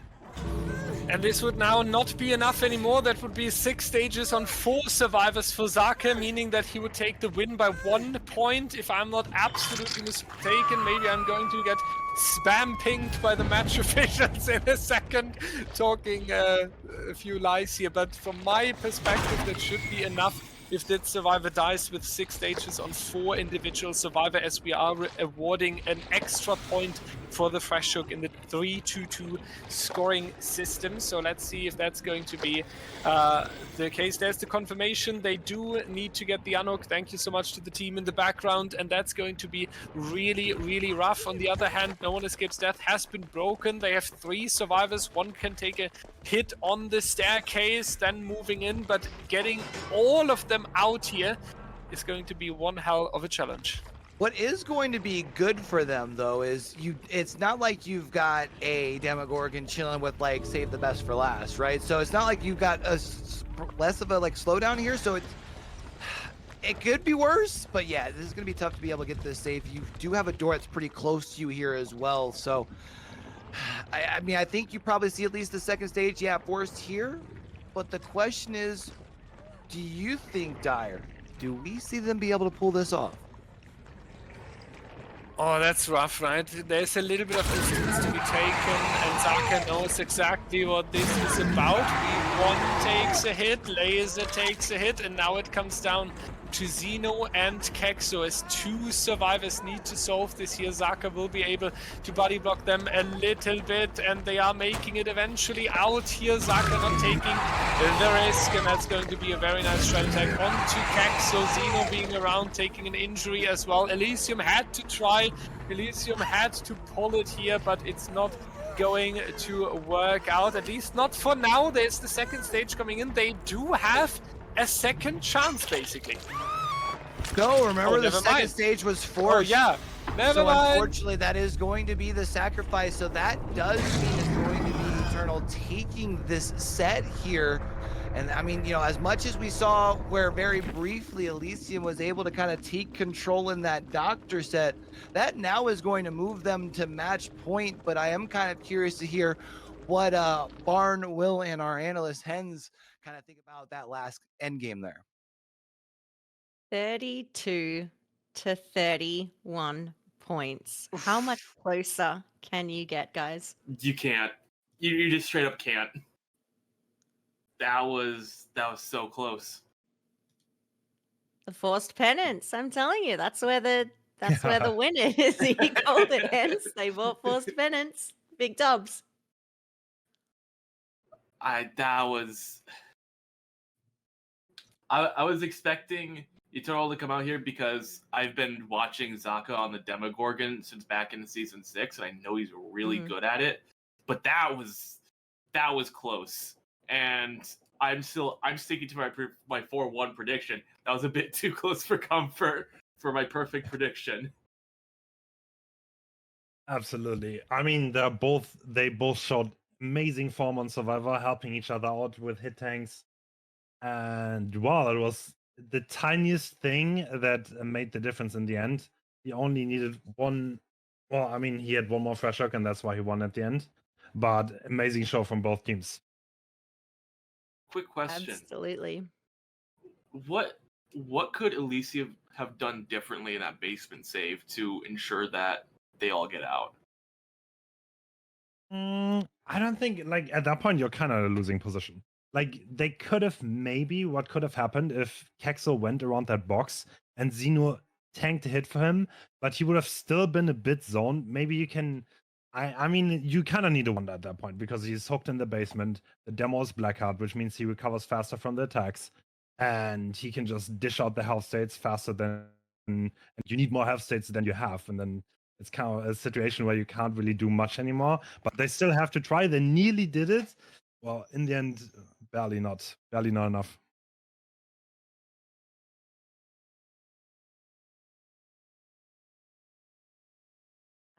All right, let's go ahead and take another trip here back into the fog, and this time we're going straight to the Wild Wild West. We're gonna be out here at the Deadest of Dogs, and this time we get to see a change of scenery, still a little bit smaller of a map here, and we have found ourselves a survivor very, very quickly here. We are going to potentially be seeing, I thought we seeing the first M1 coming in there. Nice mind game around the pal to just hold W instead of expecting it there. Get stunned, stupid, says V1, plus 10 wood added to the face, and now Zaka's gonna break chase here and find themselves another survivor.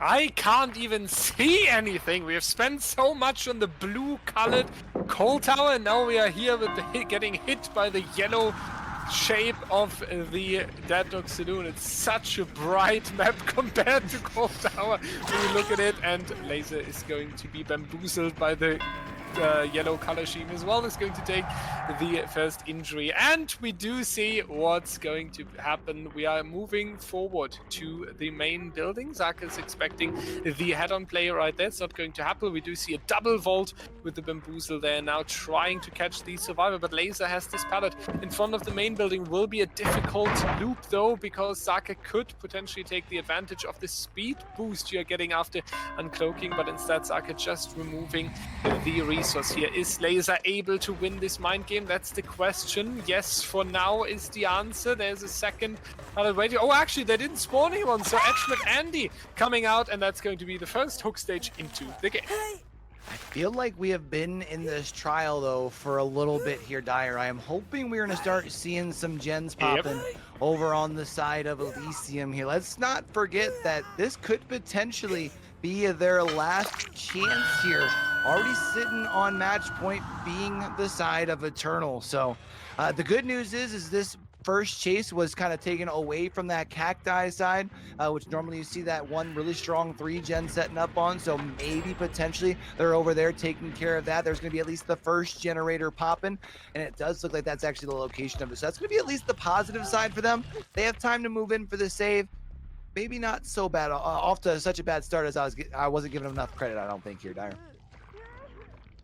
Yeah, we need a little bit more on the pressure side, and the second chase still needs to be quite long. Laser did a good job here, and Elysium did a good job, but I think there was a little bit more possible, because usually we do see body blocks being taken at the main building, and that's not what we have seen here. So it wasn't the most optimal opening chase, I feel like, that we could have seen here. So there's a little bit of pressure going on. Zaka, though, decides to go for the full camp, forcing Laser into the second stage, and I'm wondering if he's not overestimating the time he actually has, because that looks like potentially 2 additional generators coming up.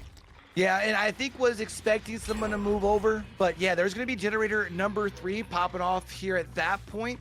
Yeah, you've got a second stage, but now Zaka's got to play it very, very carefully here, right? Because with a 4th gen now popping, you need to make sure that you either get this sacrifice here, or that you make sure that as soon as it's off the hook, this chase has to be very, very short. The good news, you've taken some chase over here on this side, so a couple of the pallets are gone, but you're still in a really tough position here if you're Zaka. Now let's see Zaka uncloaking, because he does realize that the survivors are around. They're setting up for a double save, and it seems to work out. Xeno is taking the trade though. The 3rd survivor that was in was not going to make it towards the double save here, so we wasted, unfortunately, a little bit of time, but it is now 2 minutes of hang time onto Xeno. The difficult thing is now you need to protect Laser. You need to either have a long run, or you need to protect him really, really well, and this is going to be the chase with Kexu. So Laser seems to be gone and saved from elimination. Yeah, I'm kind of confused on the chase there, especially because that is with a survivor that you didn't have any progress on in health states or towards hooks, and instead now you tapped them and then you just let them leave. I mean, I understand needing to protect your gen here, but that's going to now allow resets. You're chasing V1 here, a fully healthy survivor, another survivor that you don't have.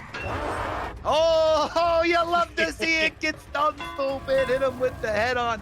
Zaka thought he read it, but wasn't able to read it good enough. And that's going to allow a little bit more distance. Of course, that shack pallet's going to get thrown pretty quick. That was a beautiful one, and now we do see a little bit of protection going on here. Nia coming in. That's going to be Kexo taking the hit through the pallet here, but making enough distance to move towards the houses section. Elysium doing a good job now, not going down anymore. They have accumulated 3 hook stages so far, but they have kept Laser safe from elimination. Probably something to touch on later in the analyze, how this impacted the game, because that is usually huge, because Zaka clearly decided to go for the camp here, and then was not able to execute it. So Q, I think we still see how much Zaka is suffering from that. Yeah, and feeling the pressure here for real. And now, well, not only that, but actually takes again chase with the fully healthy survivor. I mean, You're getting some benefit from that sloppy, right? It takes a little longer here as far as maybe potentially if you are able to interrupt some of the heals, like maybe potentially here on Xeno. But remember, Xeno's not the person that you want. We've been able to find Laser, but Laser completely healed up. You got to be able to make the play. You can't be camping pallets in DBD in 2023, but we're going to at least go deeper back here into the cactus field. Laser going to at least try and buy enough time for generator number 5. And generator number 5 needs to come out quite soon, Q, because so far I'm a little bit getting worried. We have 4 injuries now, so Zaka, as longer this trial takes, Zaka is able to pull the pressure back. And pulling the pressure back as the killer means you get more downs, you get more hook stages, and Elysium needs to get into this end game to prevent all that from happening. Potentially all pulling back and going for some resets. What do you think? Never mind, they are pushing it. So they are now going to look forward. Xeno wasting more time by being pulled from the locker here. But I do feel like we need a 3-man escape. Yeah, it feels like the 3-man's needed. The good news is Xeno has a little bit of time. Also, the good news for you over on the side of Elysium is there's really no end game play here for Zaka. The bad news, though, everyone's injured, which means there's the snowball potential. We're going to see Laser go down. Remember, though, Laser would be the survivor that yields the least amount of points for Zaka right now. I feel like you would like to find one of your fresh hooks. We are going to be moving up towards this door. It's up in the top left hand here. I think you still have a chance to secure a couple more downs, Dyer. Oh yeah, it looks like that. Difficult position for Xeno and immediately going down. Zaka doing a good job. Decides to go for the pickup. Understandable. Laser over there would be just one additional stage. You really want to take what you have. This one stage isn't too much to take the risk here. It's just a few points, and we do see that Laser is caught anyway. Going to work a little bit as a bait here. One additional stage coming out, and just successful here with playing around the rock though. So we won and Kex, so potentially the 2 survivors leaving would be 6 stages, which is a fairly good result if they're making it out though. That's the big question here. Yeah, I don't know if you have enough time over here. There's going to be that door opening. Now the question becomes, where is V1? Because, of course, you also have time where you could be potentially losing this slug. Then you have to play the game as a slug heading towards a potential hatch. This slug heading towards an open door, which really opens up more sort of options here. But the good news is you are on the timer with the door open, but you have been able to find Kexo.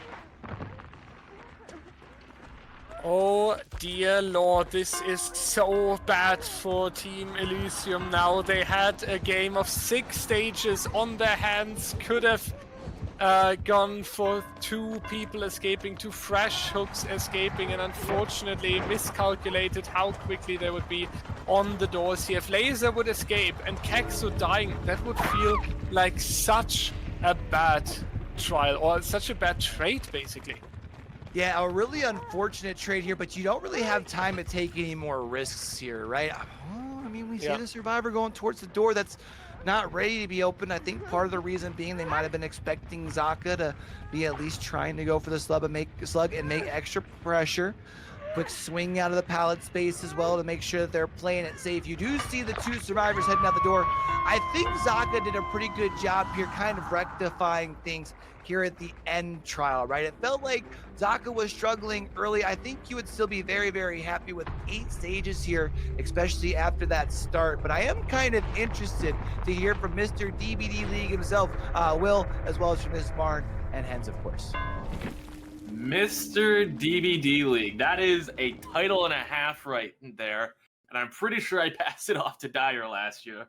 But yeah, I mean, that was a really good start for Elysium, getting so many gens done with only the 1 survivor being hooked, followed by the save. But then Zaka was just able to mount that pressure over time with the survivors taking those hits for each other and just Zaka running around the map. And eventually it just got to the point where they couldn't really heal up and they were just going down left, right, and center. I just wanted to mention that as a DBD player at a respectably high MMR, this game is hard to watch.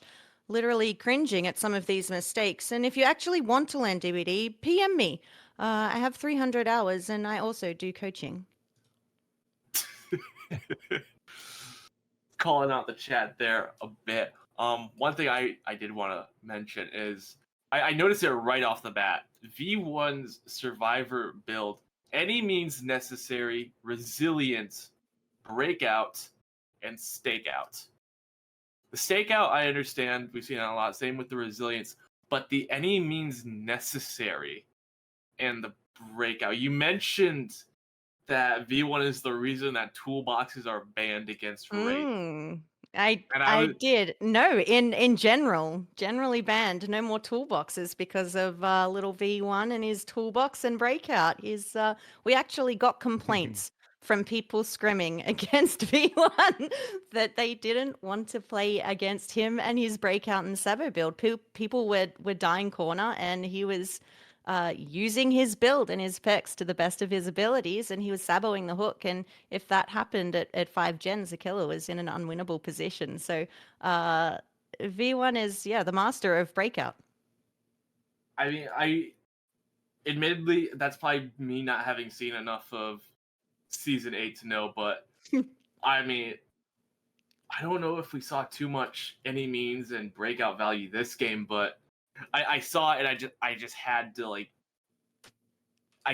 know what was up with that. Yeah. Would we expect the Swift Destroyer Philippa Jomo to be breaking the pallets here, Hens, or is he going to be mind gaming them and leaving them up? Because you would expect if he's running Shadow Dance, he's going to break them, right? Not necessarily. There are a lot of pallets, especially on Deadhawk, that are unsafe, where you kind of just want to play around them, especially in the Gallows area. So any means is a bit of a thing when it comes to Deadhawk and Wraith, where it really starts shining, because he's kind of like just running around the pallets. He wants to get the bloodlust. It's not worth to break them. Like you kind of want to, if you can, then you definitely want to outplay them and not waste as much time.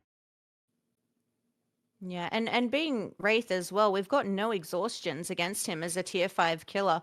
So the perks are quite limited, Will, in this situation. So they're dealing with the best that they've got, and they look for synergy. And I think that's another thing that's fun about the tier-based balancing in killer pools, is that we're forcing our teams and our players to come up with builds with not that great of perks, and to see them put them together and still find synergy between them can be really, really entertaining.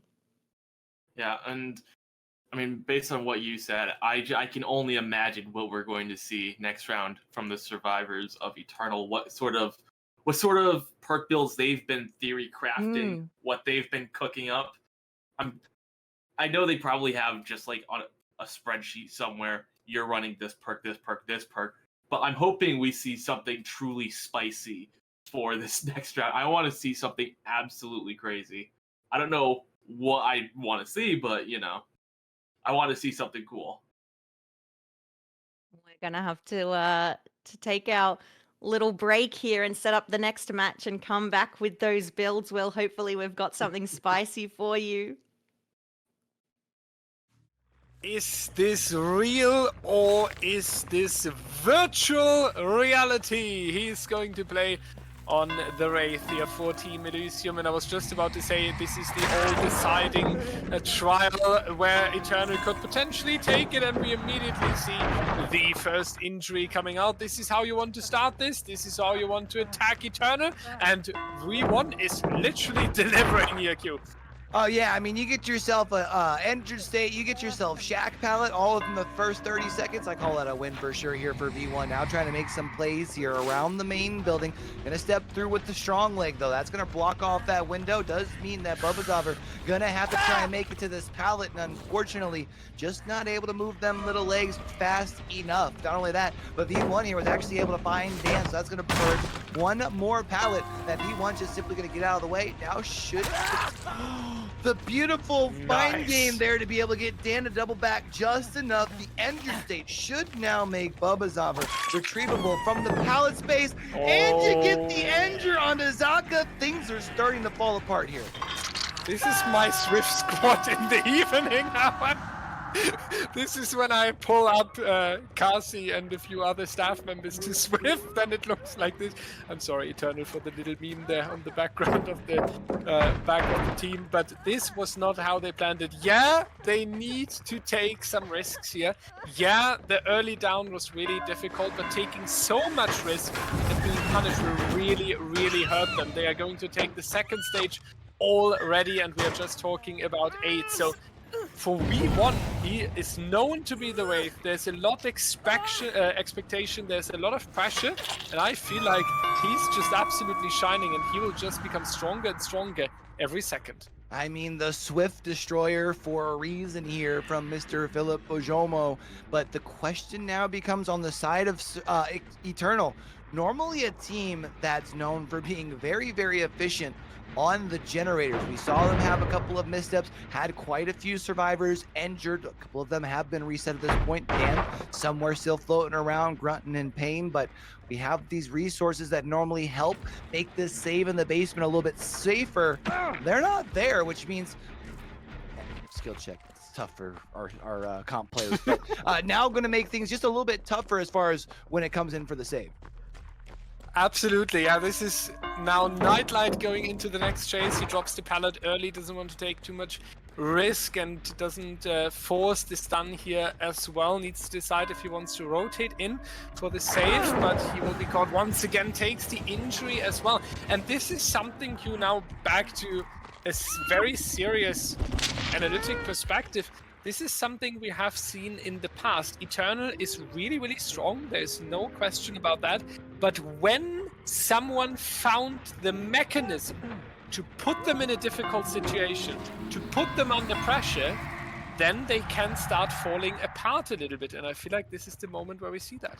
I am wondering if it's that, or if this is a little bit of Eternal getting overly confident, because they are on match point while they are, you know, obviously don't have to worry about dropping the set necessarily, but I do worry for them, because if they get too overly confident, you drop the Wraith set, then even drop potentially the Deathslinger set, which is Elysium's pick, then all of a sudden you're going into the tiebreaker and it's tied up and momentum's on Elysium's side. So they do need to make sure they're careful here.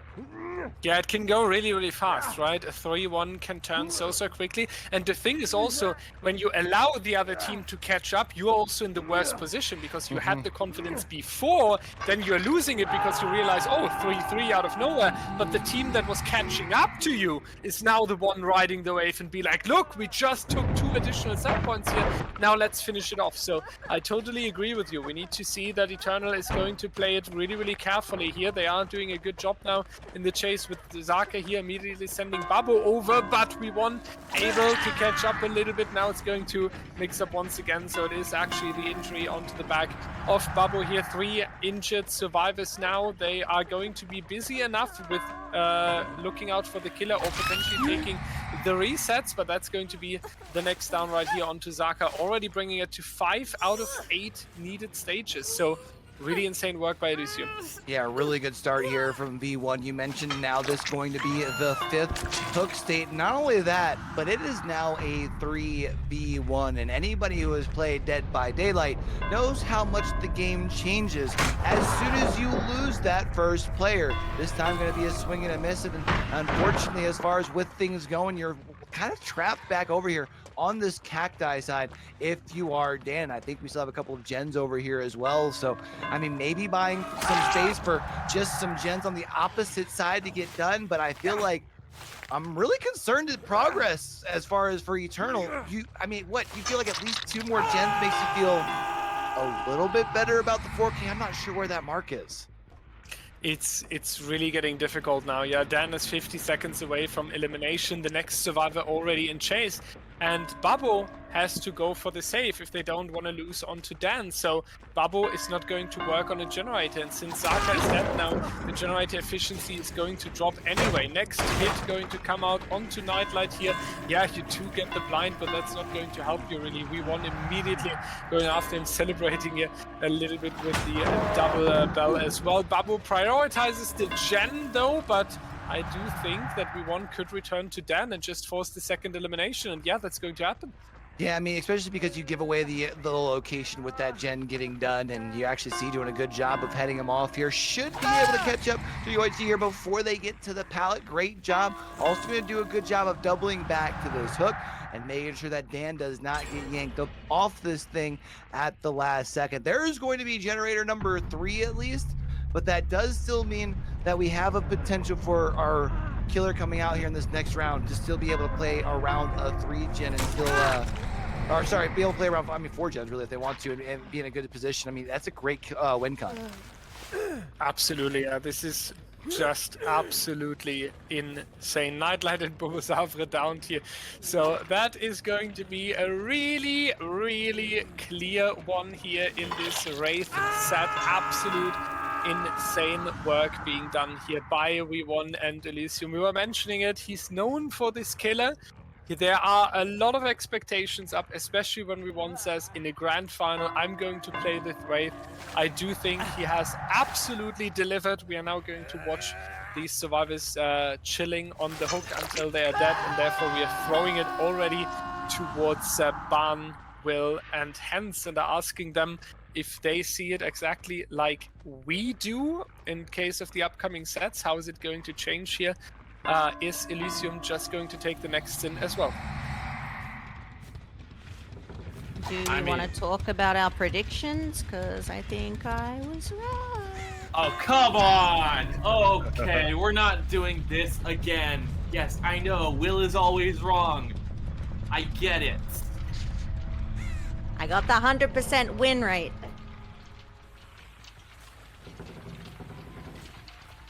Hens, are things going how you expected here? That was a very dominant performance. Virtual is a bit of a Wraith, not a one-trick, maybe a two-trick. He can also play Blight. But he's kind of living on that talk Wraith, and yeah, well, you could see it here. He was very confident, and he got the hits and complete domination. That is definitely a momentum booster. Now, there are 2 sets remaining, and the question is, how is this going to work? I think we have Deathslinger and then Nurse, right? If I'm not mistaken. Sounds right. Yeah, that is right. It's Deathslinger then Nurse. Nurse is one where Eternal is never losing pretty much. Like they barely ever lose.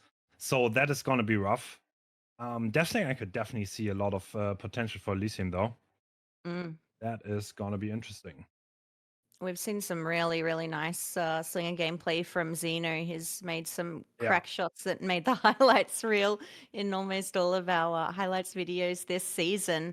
But on the other hand, Zaka as well is also cracked on the harpoon. So I think that'll be a really close one. Yeah, I mean, I think so too. But I want to take a couple steps back and say, this is kind of what this round is what I was talking about with that whole specialist argument I brought up earlier. And I mean, I think I'm right. You both said kind of the generic killer is going to be better, but I think this is a case for the opposite. I would honestly argue against that. I think Virtual is the kind of player he could kind of almost play everything just like the others. But he just, yeah, you're right. You're definitely right. Like, there's some kind of thing where you are super crisp on that one map with that one killer. You can definitely gain a big, big edge. You're absolutely right. And then another thing I wanted to point out, just because I noticed it and I found it funny. Nightlight was running Lucky Break. And if you've been paying attention, I'm talking to chat directly. If you've been paying attention to the little, funny blurbs from the players, Nightlight's least favorite perk is Lucky Break. I just found it ironic that he was running that perk. And I just thought I'd share it with everyone. I think chat was busy copy pasting, but he knows the power of the perk, so he wants to use it. Fair enough. But again, stepping forward to that Deathslinger,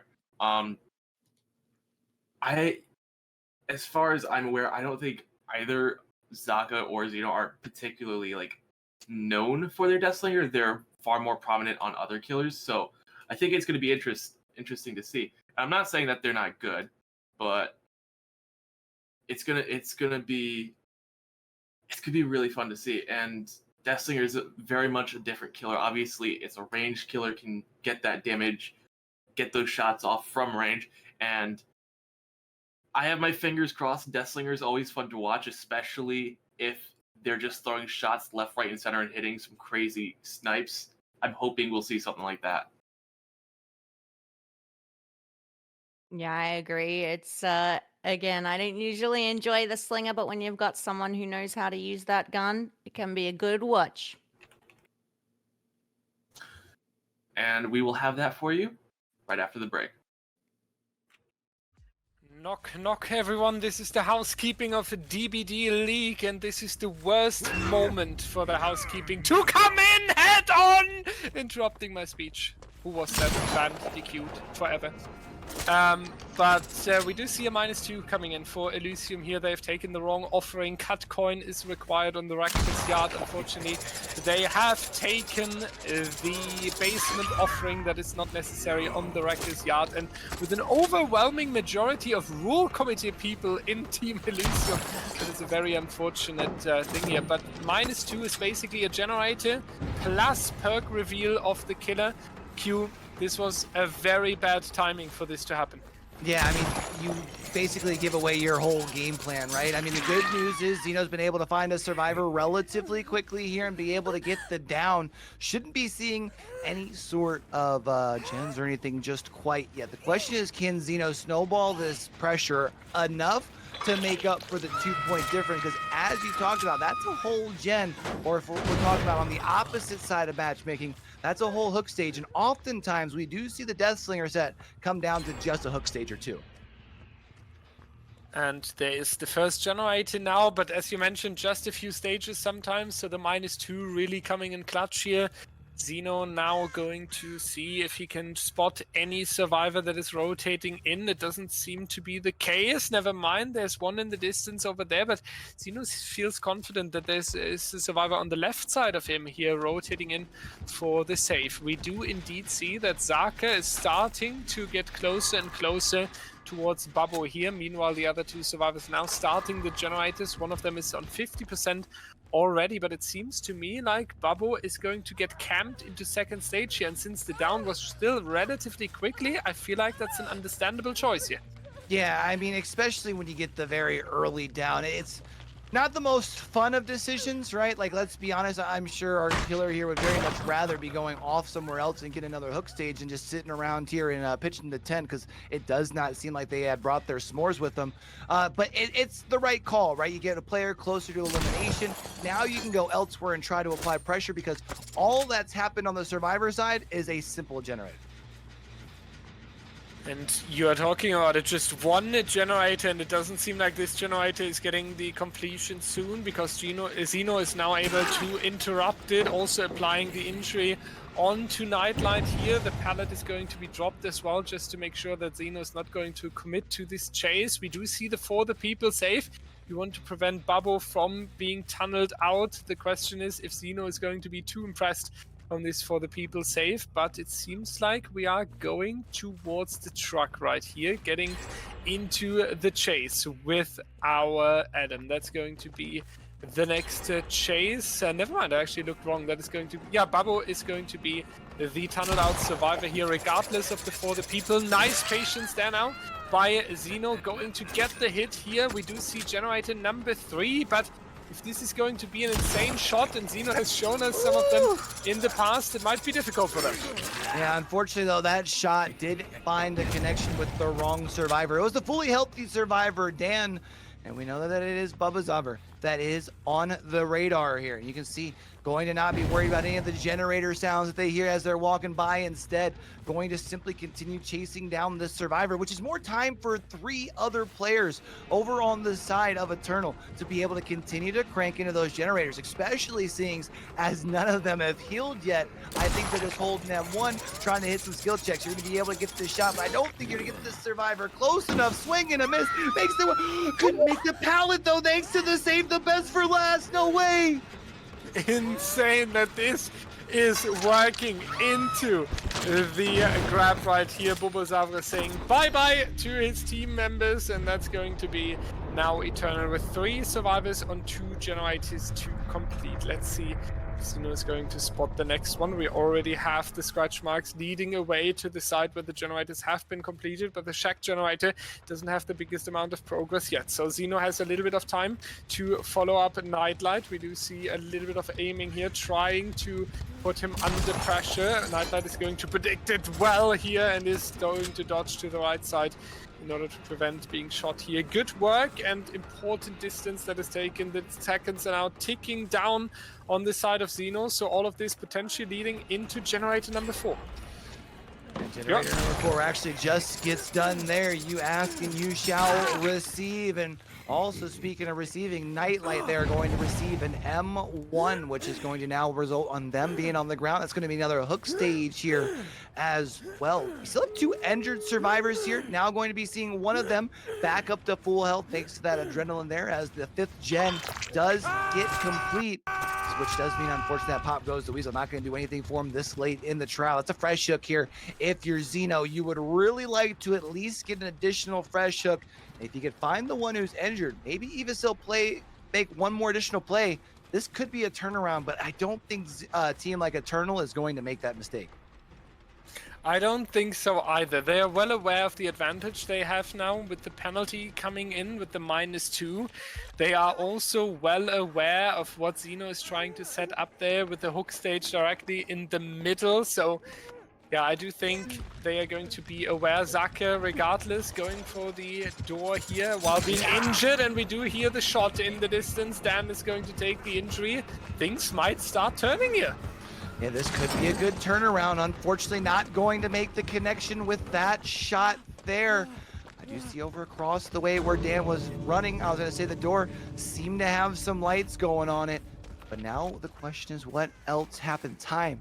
Now not on the side of our survivors. Second stage now forced onto Nightlight here. If you could find one of these additional 2 and get that full fresh stage, or for those full fresh hooks, that would be absolutely huge. However, you got to make sure that you're playing defense on this hook as well. You can see still working their way around the shack. There's the unhook back behind him. That means Xeno needs to make sure they can get this down here, Dyer.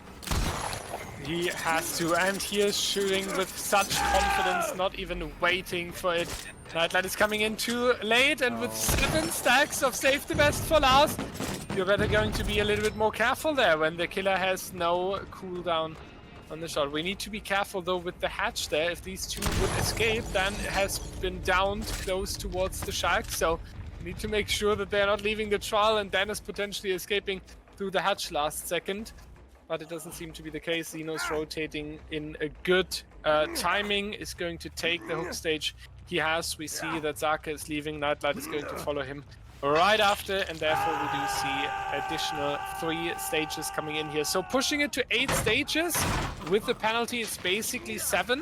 But I feel like that was still a good trial. Barn, there's going to be some potential for Eternal to build up on. There certainly is. Really nicely done here, though, by Xeno. A lot of stages here and some nice gameplay. Unfortunate with that -2, though, guys. Yeah, I mean, that was really good gameplay, but unfortunately that really good gameplay is kind of knocked down a peg because of that -2. We were talking about it a little bit when it happened, but this could cripple Elysium's chances at the rest of this match, frankly. It's a bit tough, but Xeno did put up a really good performance. That was, what, 7 stages? 8 stages? A good amount of stages. It feels incredibly bad because he had such a good start, and going into a 3-1, everyone injured at 2 gens, and then Nightlight took such a great chase to the right side of the map and then used his exhaustion perk to perfection. That felt incredibly bad. I feel like there was a lot of potential in that game that didn't quite manifest, which Xeno is probably not going to be very happy about. But impressive performance by Eternal Survivors, dodging a lot of shots and getting away from that horrible early game. Yeah. Hens, do you think it's possible to play for a 4K here with maybe some endgame perks, or do you go full regression? What do you think the game plan is now? Dream big? I would definitely expect. You don't need to jump high with this, no, especially with the penalty.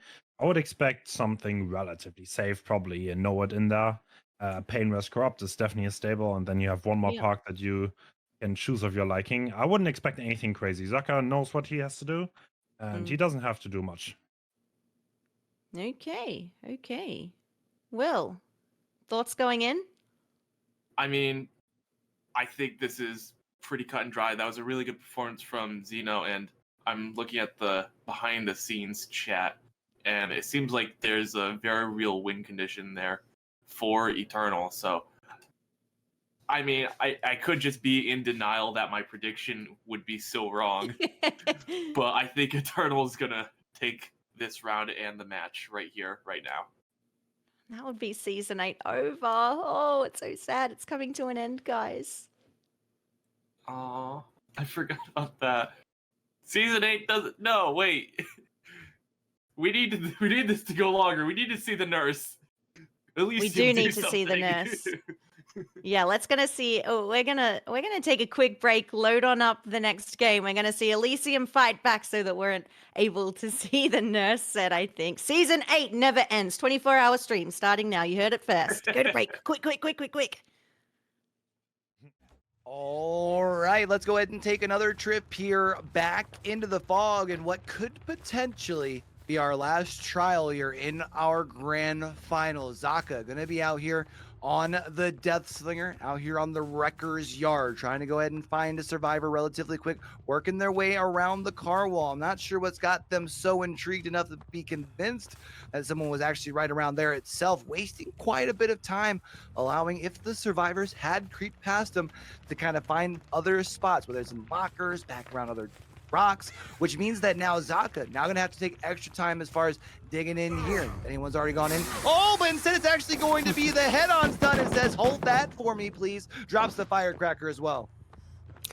And that was a very similar start, almost a deja vu to the previous trial. Head on to kick it off here. Unfortunately, Zaka afterwards not able to land the shot onto Kexu again. Let's see how this first chase is going. The next miss coming out, and this is now going to slowly be a first signal for Elysium. Hey, we are in a good spot. We are doing great. This first chase, though, needs obviously to deliver way more than just a few seconds around this car pallet here. Zaka now able to apply the entry 80 seconds into the trial, so there's still a lot to be done by Kexu. He is able to avoid another shot and is dropping the pallet on this destroyed fun bus very early in order to make himself a safe loop. We do here 1 volt, 2 volts, 3 volts, 4 volts, and the 4 vaulting Anderson is going to stay the winner in this mind game here, but takes the down early on into this game. But I'm quite sure we will see some generators flying. Yeah, unfortunately, probably should have just stuck with the 4 volt tech, but instead tried to go for the 5th, and that ends up being the demise here. And you had mentioned, unfortunately, the bus no longer fun, so a little bit weaker of a tile to be working around that early into the game. That's going to be our first hook, which also happens to be our first pain res. Our survivors will now know that as well, so maybe be able to slow this game down just a little bit in the sense of our second gen, because we see the first one already popping across the way. We've been able to find Laser. There's going to be the M1. If we can land this next follow-up shot, it could be a potential second down very, very quickly here, but we do see Laser does a great job of getting to Shack. Oh, no way! Oh my goodness, Zaka, that was clean as hell. That was such a great down, and that was exactly what you needed here. We were just about to talk how the survivors are pulling away from Zaka, how they have gotten the save, how they got 2 generators, and stopping them like this, also immediately being able to hook in the basement, was such a huge pullback. This is going to be big, right? Be in the dead center of Wrecker's Yard. I mean, the good news is you have seen Elysium doing a pretty good job of cranking out the generators. Bad news, one of the generators placed right up above this hook, so that one's not going to be getting any progress on it anytime soon. But as Zaka continues to do a little bit of a look around here, done a decent job on the gen spread. Really needing to be able to keep this generator that's by the fun bus at practically no progress. Same as this generator that's here at Shack, because you can still kind of have a loop with the other ones here. But we are going to take chase with Zeno back along the car wall here, just simply holding W as Zeno tries to check them check spots. Unfortunately allows the distance to be closed here. That's going to be an M1 now on to Zeno. Shack pallet gets thrown to try and buy some additional time for that basement save to come in, but now they're going to be walking up the stairs right up into that Deathslinger Space Dire, and this could be trouble. This could be huge trouble now. 3 injured survivors. The pressure is rising and rising.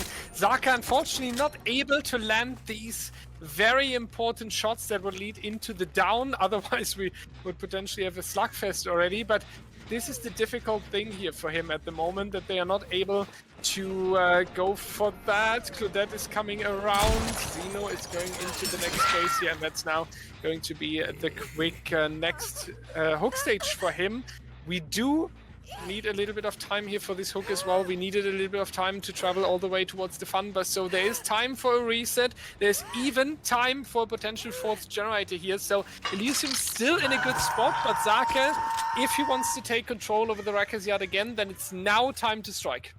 Yeah, the unfortunate thing is that reset that you had mentioned has allowed every survivor to now be fully healthy, which means this next chase going to at least take 2 taps here. And it also all depends on the first shot. Doing a good job of zoning out, just holding M2, and now going to be able to get the M1 here. Still going to be playing around this tile instead of continuing this chase.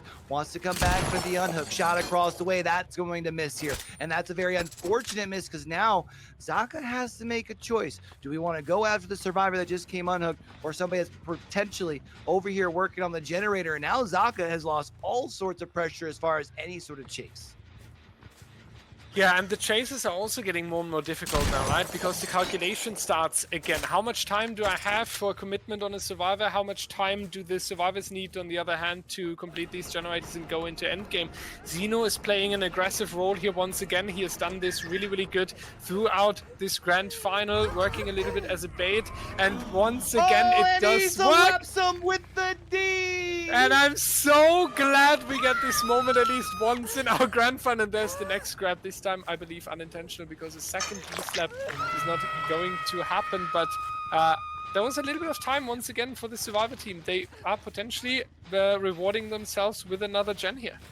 Yeah, you can see Zaka trying to play patient at the window here, and you can understand why, right? It feels like our survivors have done a great job of being able to prolong these additional hook stages, which should allow for them to really start to dig into the generators. It feels like Zaka needs to make sure that they're making every correct decision here, as we have 3 healthy survivors. Should be able to come in for the save, especially now that we do have a 4th gen popping. A missed shot there means we're not going to be able to apply any additional pressure, and now Zeno needs to be able to find safety.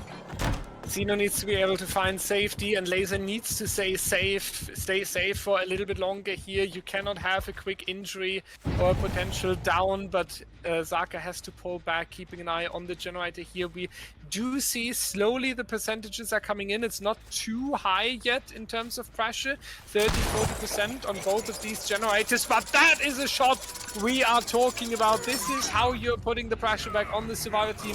We won now in a difficult spot as well. We have seen the chases multiple times over here. The pallet has already been dropped. Laser rotating in as well. Zeno working once again as a bait. We just talked about how important it is to stay hidden here and not going to take the next chase. Laser is very likely going to take the next injury here. Needs to rotate towards the east side of the Wreckers Yard in order to prevent the next down to happen. But I feel like it's time for Elysium to pull back, go for the resets and coming back, because right now with the Zaka being so focused onto these generators and well aware of his surroundings, it's going to be really rough to force this last generator to happen.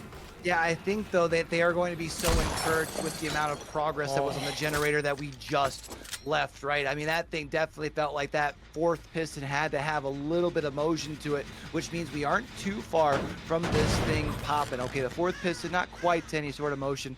With that kick, we'll start regressing it a little bit, but you know, those resets coming in across the way, I like that idea. I think this is very, very smart. You've put yourself in a position where now you can take time, because time is not on the side of Zaka. It feels like the longer there are 4 players in this game, eventually the 5th gen's going to get complete, right? Yeah, eventually it's going to happen. The question is, how many stages can you secure on the way? And Zaka has a little bit of work to do if he wants to push Eternal into winning this grand final here. We have seen a few more stages in the previous trial. It has been, if I'm not mistaken, 8 or 7, something around that. So we need a little bit of additional work here on the side of the killer. Eternal is Going to need this if they don't want to rely on set number 7 to bring it here with the Nurse. Next chase going to happen onto Xeno. For me, one of the MVPs today, stepping up time and time again, taking responsibility, showing himself aggressively and taking the responsibility of the next chase, leading the killer away, and he's doing such a good job with that, and I'm pretty sure they are tripling on the other side right now. Yeah, I mean, you would imagine that one generator that Zaka had kicked, that's on the far side here now at this point, that had all of that progress. There's at least one. I don't know why they wouldn't send a second person on it unless they were to try and double up on the bus gen, expecting Zaka to prioritize the other gen first. However, very beautiful shot going to come in from Zaka here, going to be able to get the Enger on to Kexo, but a very quick reset onto Xeno will then allow it to still be in the situation where you have 3 healthy survivors. Zaka doesn't have time to be able to commit to the chase because you got to be concerned about these gens, especially look at this one. That 4th piston already got a little motion to it. 8 stages is the confirmation in the background are needed for Team Eternal here to claim themselves. The winner 7 on all 4 survivors would be the tie, so 8 stages is the goal for Zaka. That means 3 more are needed right here. This one is not going to land. That's an interesting fact. Or 4 more are going to be needed here. So it's basically halftime once again for Team Eternal. Waiting a little bit, trying to play the patience game here. Not going to work on Laser. Really good there on reading the killer. This generator on the left side starts to be really scary for Zaka. He knows he has just a few additional seconds. The missed skill check in the shack is also a notification that there is going to be another generator in place. So we are moving towards the end game, and Q, I feel like going into endgame with just 4 out of 8 stages is not the result you're looking for. Yeah, definitely not what I would have expected nor predicted here. But I mean, we have seen from the side of Elysium time and time again, when you start to count them out, they find some way to pull things back and prove why they have been that team that consistently places right behind Eternal here. And I'm sure now at this point would really like to find a way to get over that hump. Unfortunately, now at this point, 3 injured survivors. This could be where Zaka starts to regain some of that control, Dyer. Yeah, absolutely. Control is a good word to use here, and we see that it's slowly sliding out of the hand of Elysium, though, because 3 injured survivors, and now one of them. But Q, so many times now, they have been on edge of falling apart, and for some reason, they always manage to dodge these shots.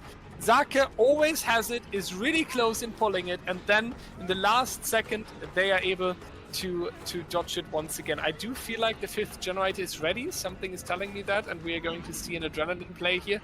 I do feel like this is happening. There's no way there's bloodlust building up in Elysium. Not going to punish that. So I do think we are going to see something crazy here. I wonder if they've got that gen, because that gen has to be just about 99. Do you think they've spent other time kind of digging through the rest of the map, trying to find the totems? Maybe potentially expecting for our killer here to have that extra ace in the hole, being Noed. We are going to see, though, nice job being able to take that M1 from Kexo, because they go down, then that adrenaline play comes in. But that was V1 that they were protecting there. V1's your last fresh hook, which would award a lot of points here over to Zaka. And I think because if it's a 7 hook with the fresh hooks, all fresh hooks, you said it's a tie, right? That is going to be a tie if one is going down. Yeah, indeed. And that means we are not even going towards the Nurse. We would just replay the Slinger on the Wrecker's Yard here. So, and this is a huge debate now, right? Because you need to decide if you rather take the tie or if you are going to pull something crazy and potentially losing here. How would you decide? Well, you've already gotten the Noed out of the way. If you happen to be able to get the reset here, absolutely huge, because you still have a chance to be able to get the reset, prep the door, and get everyone out. But the problem is, with everyone injured, anyone can go down at any time. We do see a survivor across the way working on the door. We can also see gets done stupid, plus 10 wood added to the face. The problem being here now with Laser getting in chase from V1. It doesn't matter if it's Laser or V1. They're both only hooked once. They're both basically worth the same points. So even with Laser now getting into chase, you would still need to get this save as well. But it is allowing for time for a reset, which might be just what Elysium needs. Yeah, they are going for it. V1 is going to be a reset. Xeno is going to face the same So it is going to be the question. Is one survivor dying here? If Laser would die, 7 stages and 4 survivors would be the tie here, pushing us into a replay of the Wrecker's Yard Deathslinger. Are they going to save? Then it's going to be the win for Elysium, but it can also go really, really wrong. On the other hand, now I have to say, we have seen things going wrong today in the grand final, and this would be the all or nothing decision. I honestly would take the tie. Do you know why I would take the tie here, Dyer? Ad breaks! Well, there's that too as well. But the reason I would take the tie is because Elysium technically won this. So you can tell yourself, if it were not for the point penalty, we would be walking away with the dub here. So let's reset things back. Now our survivors get to set the tone, and we can go back onto Wrecker's Yard and win this thing to force a set number 7. If it were anything different, maybe you decide to take the risk there, but I think you feel very confident here. But I'm kind of interested to see what our friends over on the desk, Barn, Will, and Hens, think about that. I think. Oh boy. I think I need to rewatch this trial right here, over and over again, just because Zaka was pulling some of the craziest things. That shot onto Laser, the double grab onto Xeno.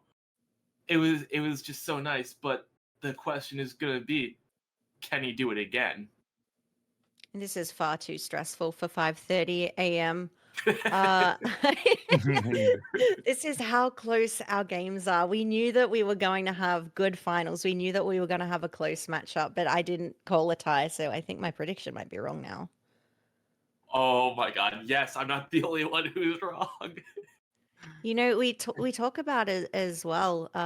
They mentioned if there was no penalty, Elysium would have taken that. So they take the tie. They'll be feeling quite confident about taking the dub for this set. Surely, Hens. Yeah, if I was Elysium, I would be very confident too. Xeno was playing extremely well on Slinger, and I feel like his game was a bit more dominant than Zaka's. But yeah, Zaka only had to get his win condition, and well, I mean, good hit tanks from Elysium, very well played. It's going to be interesting to see what happens next. Now, here's a fun question that I think that you'll enjoy. So we know each other's builds, right? We've seen the end game screen. It's more than likely we're the masters of logic, and so we've taken a screenshot of them. So we know the builds that are in play. Is there some type of a mind game where you don't change the builds as a survivor team? Actually, you know what a lot of people do? They just copy the builds from their opponents.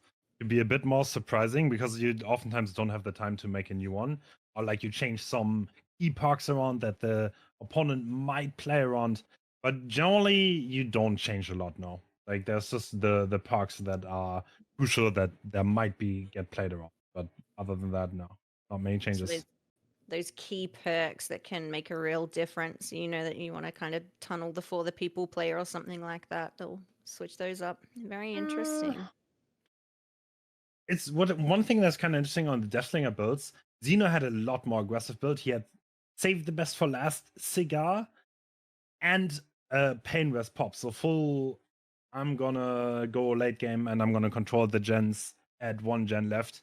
It kind of didn't work out for him, but maybe he's gonna go a bit safer than that. But who knows? Will, any thoughts going into the new Slinger match? I mean, I honestly hope. I'm just thinking. I just hope. One at a time. Come on, guys, sort it out. You do it. Okay, I'm doing it. So I think that. I mean, we talk about seeing the perk builds, and you mentioned that you don't want to change the build on survivors. Maybe change a couple perks around, but minimal changes on the survivors. Do you think that? I'm thinking that the killers might see these survivor perks or see how they played and bring something else. Like Zaka didn't get the maximum value out of Pain Resonance, but did get a decent amount of hooks. So maybe you trade Pain Res for a Pop Goes the Weasel. So I'm just thinking what sort of changes would be made based on that. I mean, you could take false penance if you thought the hit tanks were too much. Well, I mean, Nord. You could exchange Nord for Sloppy, Pop, Painless, whatever you want. It depends how aggressive do you want to be. How confident are you in your slinger, pretty much. Are you going to hit your shots? Do you want to play more aggressive or defensive?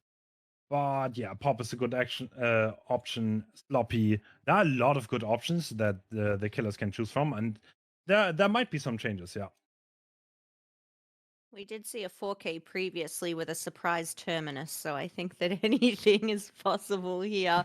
But from what I can see, our teams are ready to go. So I think we zip it for a little bit, we take a break, and then we come back with the replayed games. What do you reckon, guys?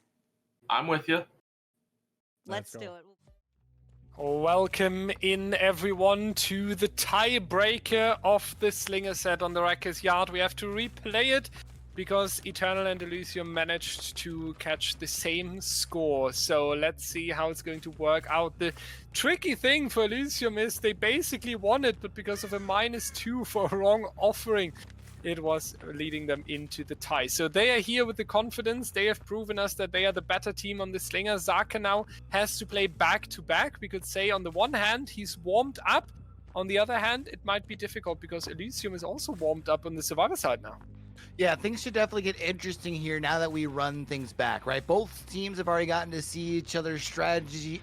Been a long day. And it's going to be interesting to see as far as who can strike first here. Is there a chance that Zaka may be able to get a little bit quicker of a down than we saw in the first set of trials? Or are we going to see the juice served a little bit more? We can see that Zeno did want to take this chase back into that corrupt corner of the map.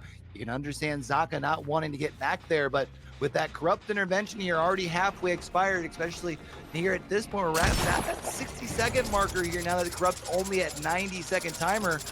But you have been able to at least get one health state change. You need a down here though, Zaka.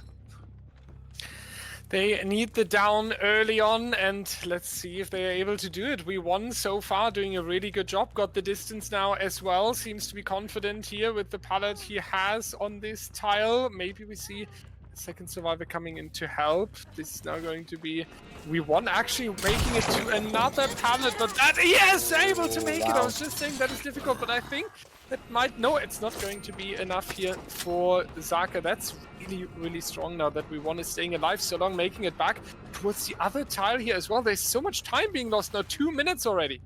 Yeah, we spent a lot of time in this trial and we have been unable to establish a down. It isn't coming here in just a moment, but we are back in this corner of the map where we had a couple of corrupt gens, which hopefully means we bought enough time for at least the first, maybe even a second generator to get complete. We are going to be able to see here in just a moment if this happens to be any sort of regression on those gens. Doesn't look like it, as we actually happen to have two popping back to back, and also notice that that gives them a portion of the map to be able to take their next chase in if they are very disciplined here. Oh, another gen knocking. This is crazy. Yeah, they are on these gens like nothing else. This is really, really crazy to see. Zaka quickly going back though. Maybe he's scared now, seeing another generator about to pop, that he better secures another stage here onto V1. But 3 generators in exchange for just 1 hook stage is definitely one hell of a signal towards Eternal. They're already on the next one here, starting the shack with Kexo. V1 is chilling on the hook. I don't think we will see the rescue before second stage. Laser working on generator as well. Zeno is moving in, but still way too far. So I think it's a good trade. Zaka gets that second stage. The only challenge for you on Elysium will be to keep this survivor alive and preventing the tunnel out. I mean, depending on Zaka's decision here, which is going to be interesting to see now that we see a second stage for us. I was going to say, you're going to have to leave this hook eventually, because there is enough time where these survivors would just be able to simply slam out the generator. So whenever this unhook comes into V1, which happens to be now, Zaka gets put in a tough decision, right? Because do I want to find a fresh hook and at least try and hunt down some very, very crucial points? Or do I try and go for the player that is already on death hook? We can see that we've stayed in this chase here now with Laser. Not sure why we're dropping the pallet there. I guess for a little bit of extra corn salt in the wound there. But now at this point, if Zaka breaks chase, now you're handing more pressure back to the survivors. I'm kind of confused here. I'm not gonna be honest. Yeah, I understand that he's hesitating and that he realizes there's so much pressure going on and that he wants to stop these generators from being completed. On the other hand, I have to agree with you. You have to make a decision at some point, and you need a down, otherwise you're not getting the pressure in. You need to keep the survivors busy by forcing resets, by forcing unhooks, and by being busy to take hits for each other to prevent a tunnel out.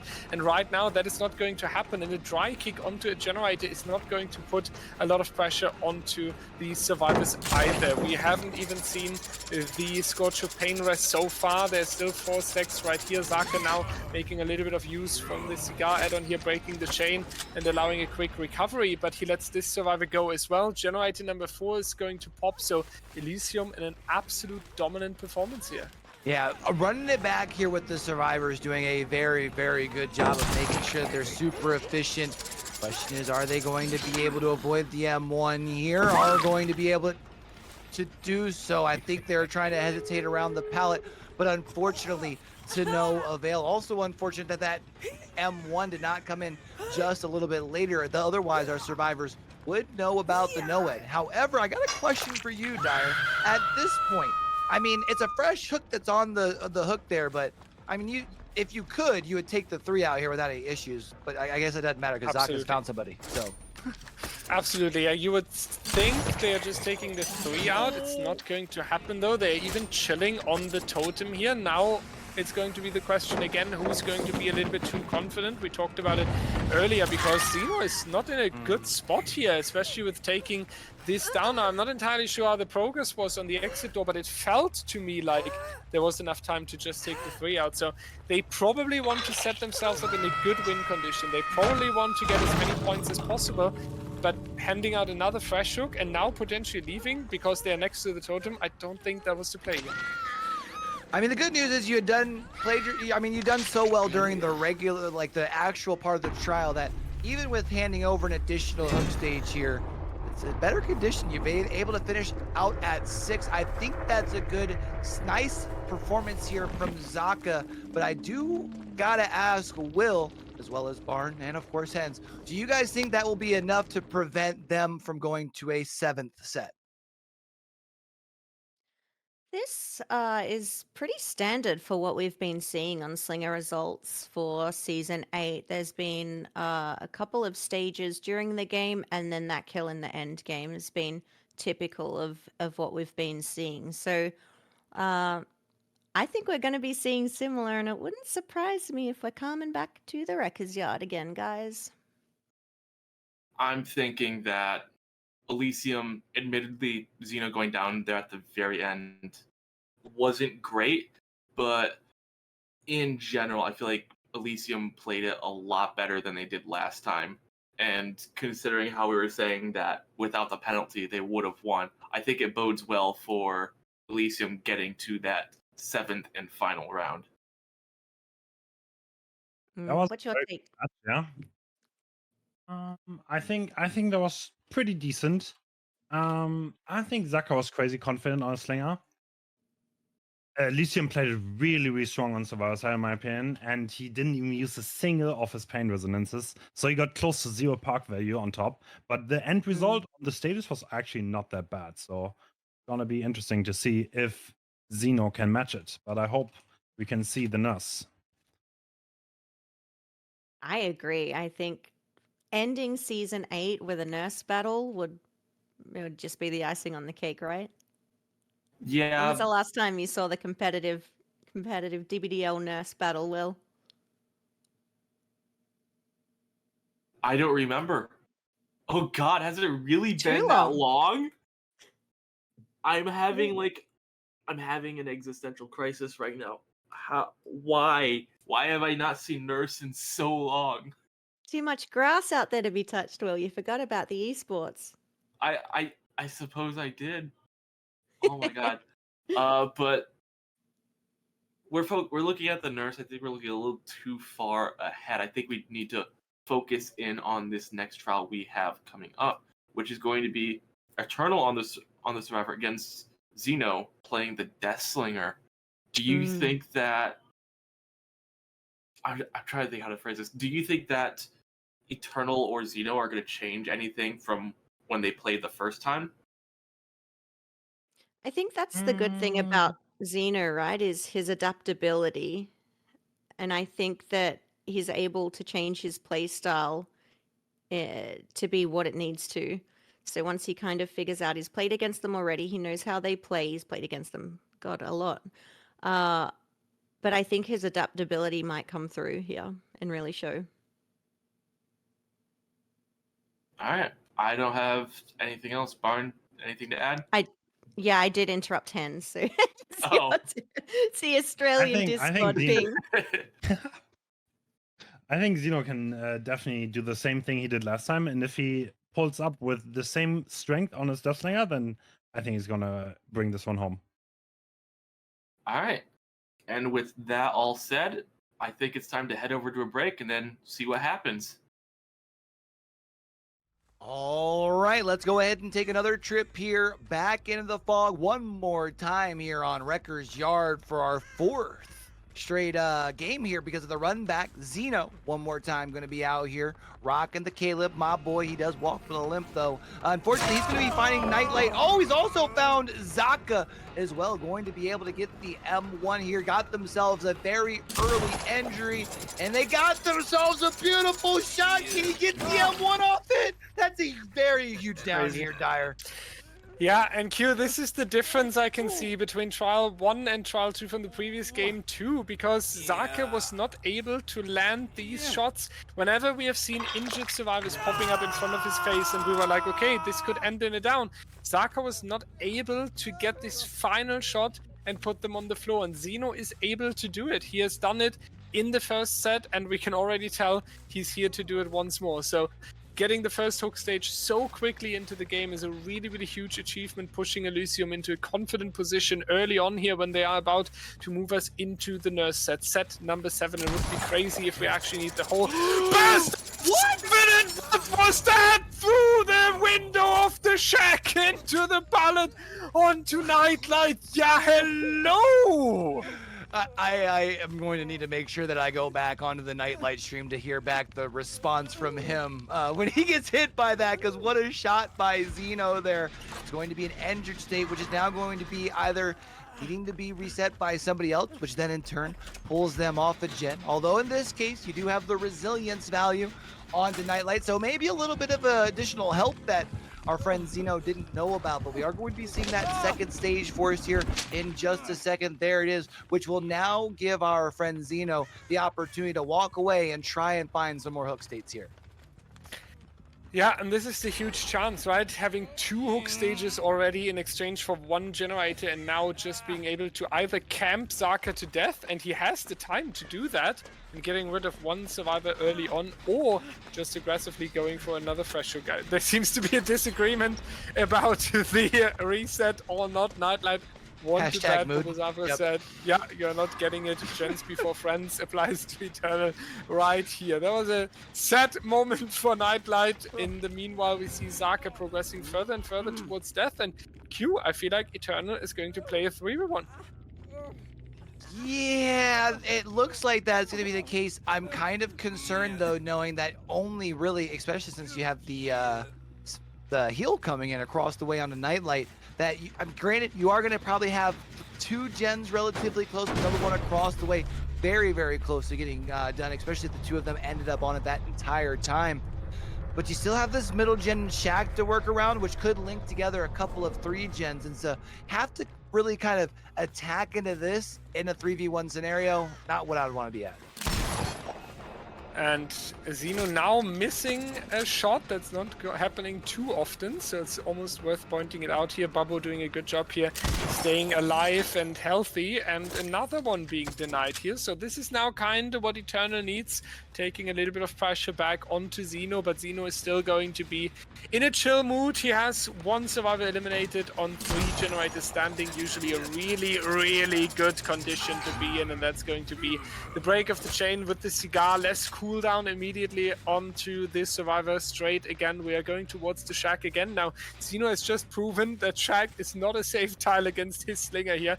So Dan just going to take the outside of the shack, trying to go for as much distance as possible. Xeno with the patience here is going to get the survivor, but I do believe that is going to be...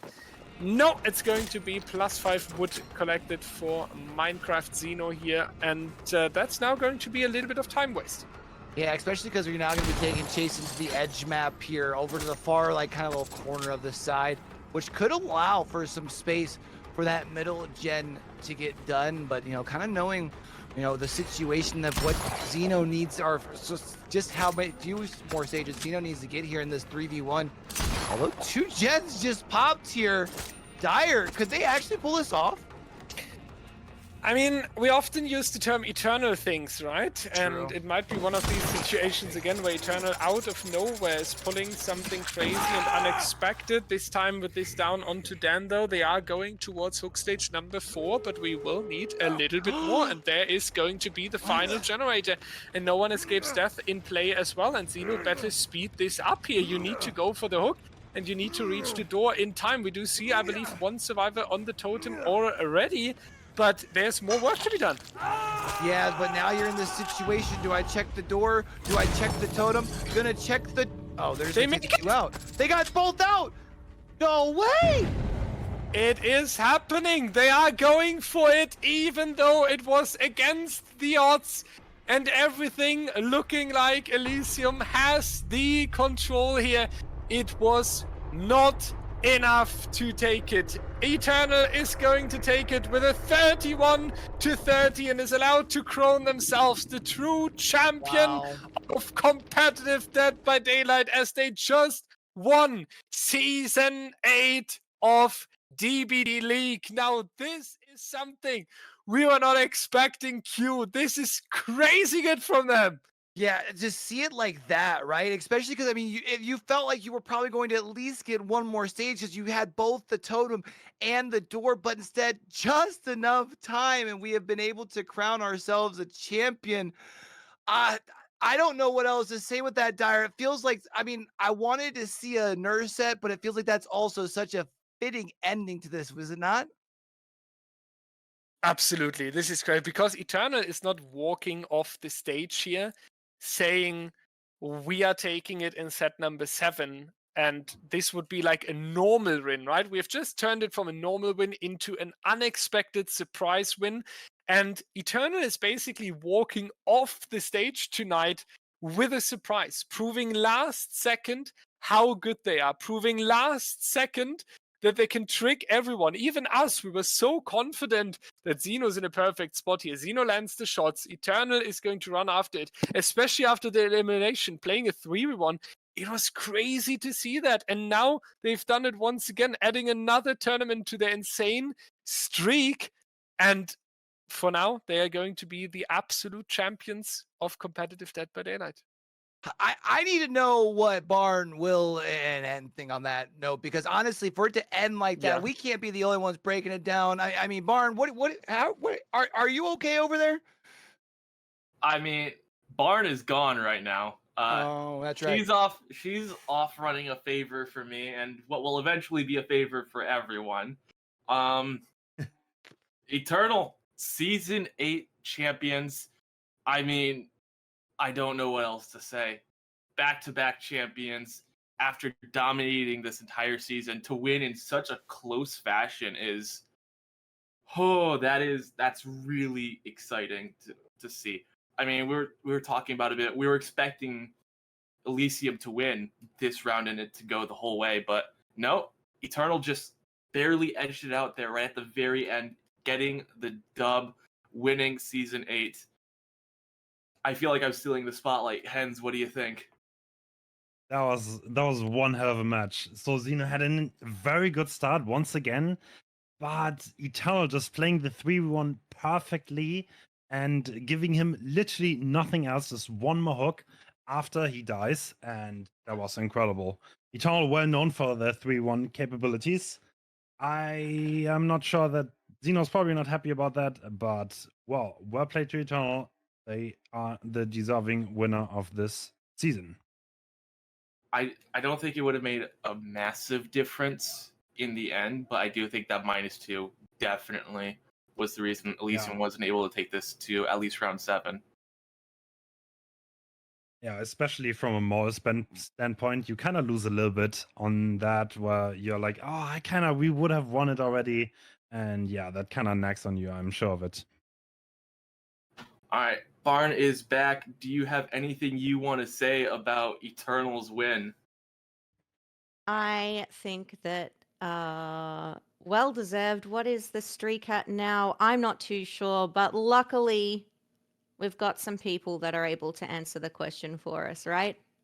Yep, you said it. Let's get right into the interview. It looks like we have a few people from Team Eternal here. Go ahead and say hello. Hello, guys. Yo! All right. I wasn't expecting 2 people. We've got Bubba Zaver and Nightlight joining us. 2-time back-to-back DBDLeague champions. I believe you're both Fog's favorite survivors from last season. The list of accolades from both of you could fill an entire page. So I guess just to start, how's it feel to win again? So maybe I'll say my opinion. That's pretty common feeling. I don't know. It's pretty common actually. Yeah, I think that's very common. I don't think nothing new. Feels good. He's trolling. Feels good. We're very happy. So I guess I can make it a little more specific. How does it feel to be back-to-back champions of DBDLeague? For me, it feels very good after I got scammed in season 6, but it's all good. Feels very good. Back to back, best tournament as. I mean, not easy. GG's difficult matchup. I mean, I do want to comment. I don't think after dominating all season, I believe you guys didn't even drop a single set. How does it feel to just, like, how was it to play against Elysium and then suddenly they aren't just falling over? You mean like that they put up a good fight, you mean, yes? Yeah, so like what did I mean, we were expecting that. They are the second best team in the world, so we were expecting a tough matchups, but we were already like prepared that we are going to win this. But obviously that they won't make the games easy for us at all. Fair enough.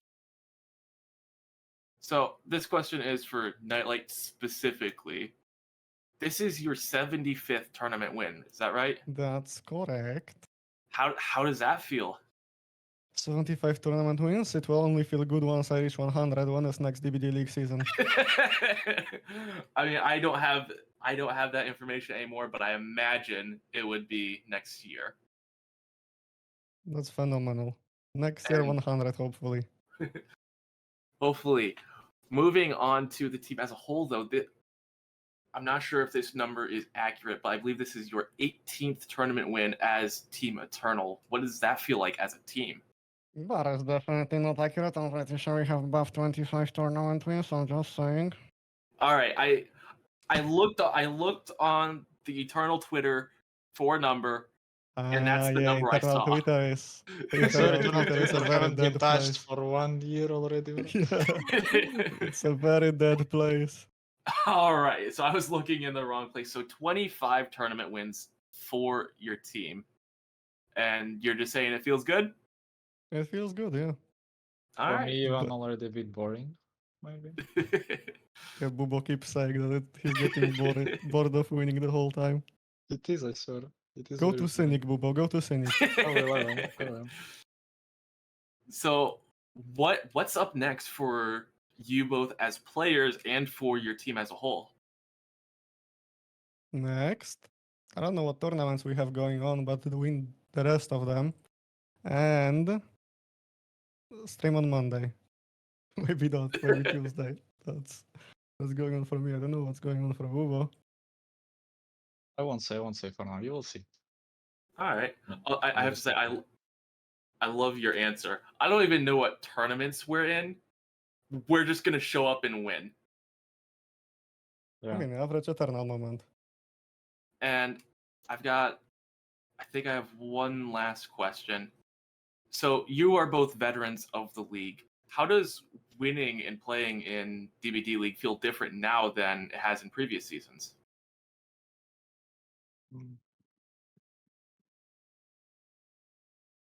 Well, previous seasons, I don't know, it's like last 3 seasons are pretty much the same, I guess.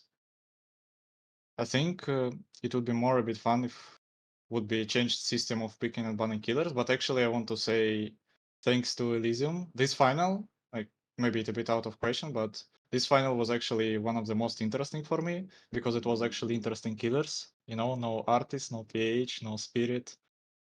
Thank them for it. It was really interesting, I think, for players, for viewers. And in general, I don't know, I think DBDLeague is obviously like one of the most popular and interesting tournaments. But I think something need to be changed. Like personally, my opinion that last 3 seasons are pretty much the same every time, and something need to be changed probably. Like for example, maps on killers, because sometimes maybe it's already becoming boring at some points. But in general, it's still insane tournament, really interesting to play. Yeah, Fair I would enough. say that maybe no camping and tunneling for the next one, because I see many people are complaining about that. I totally understand them. I hate being camped and tunneled in comp matches. One of the most annoying things possible. All right. Well, I don't have any more questions for you. Thank you both for taking some time after your win to do a little interview, have this conversation. You two go enjoy your 25th victory as a team. And I guess it's time for me to do our little outro. Also, I wanted to say that Dan is the best player. Thank you, Dan, for carrying us Deathslinger around. All right. There it is from your team. Thank you, Dan. Yeah, thanks, Dan. So I guess it's falls to me to do the outro. So I just want to thank everyone. I want to thank my fellow members of the desk, Barn and Hens. You are so welcome. I've had such a nice time hosting with you. It's so nice to have you back with us, Will. I know that you've been busy, but the fact that you made the time to spend the whole night with us here today, it means a lot. So we're happy to have you back anytime you please. I mean, it's only the afternoon for me, and Okay. I did maybe tell Dyer before the season even started that no matter what, I was going to do something for the playoffs. So Perfect. Well, he's keeping secrets from us then. That is a ban for him. And Hens, thank you for making the time as well. It's so nice to have your insight. I know that I don't know about our other casters, but I thoroughly enjoy sitting here talking like I act like I know what I'm talking about, but I really just ask laser questions in DMs and then speak about whatever he responds. So it's so nice to have your actual input and brains and logic here.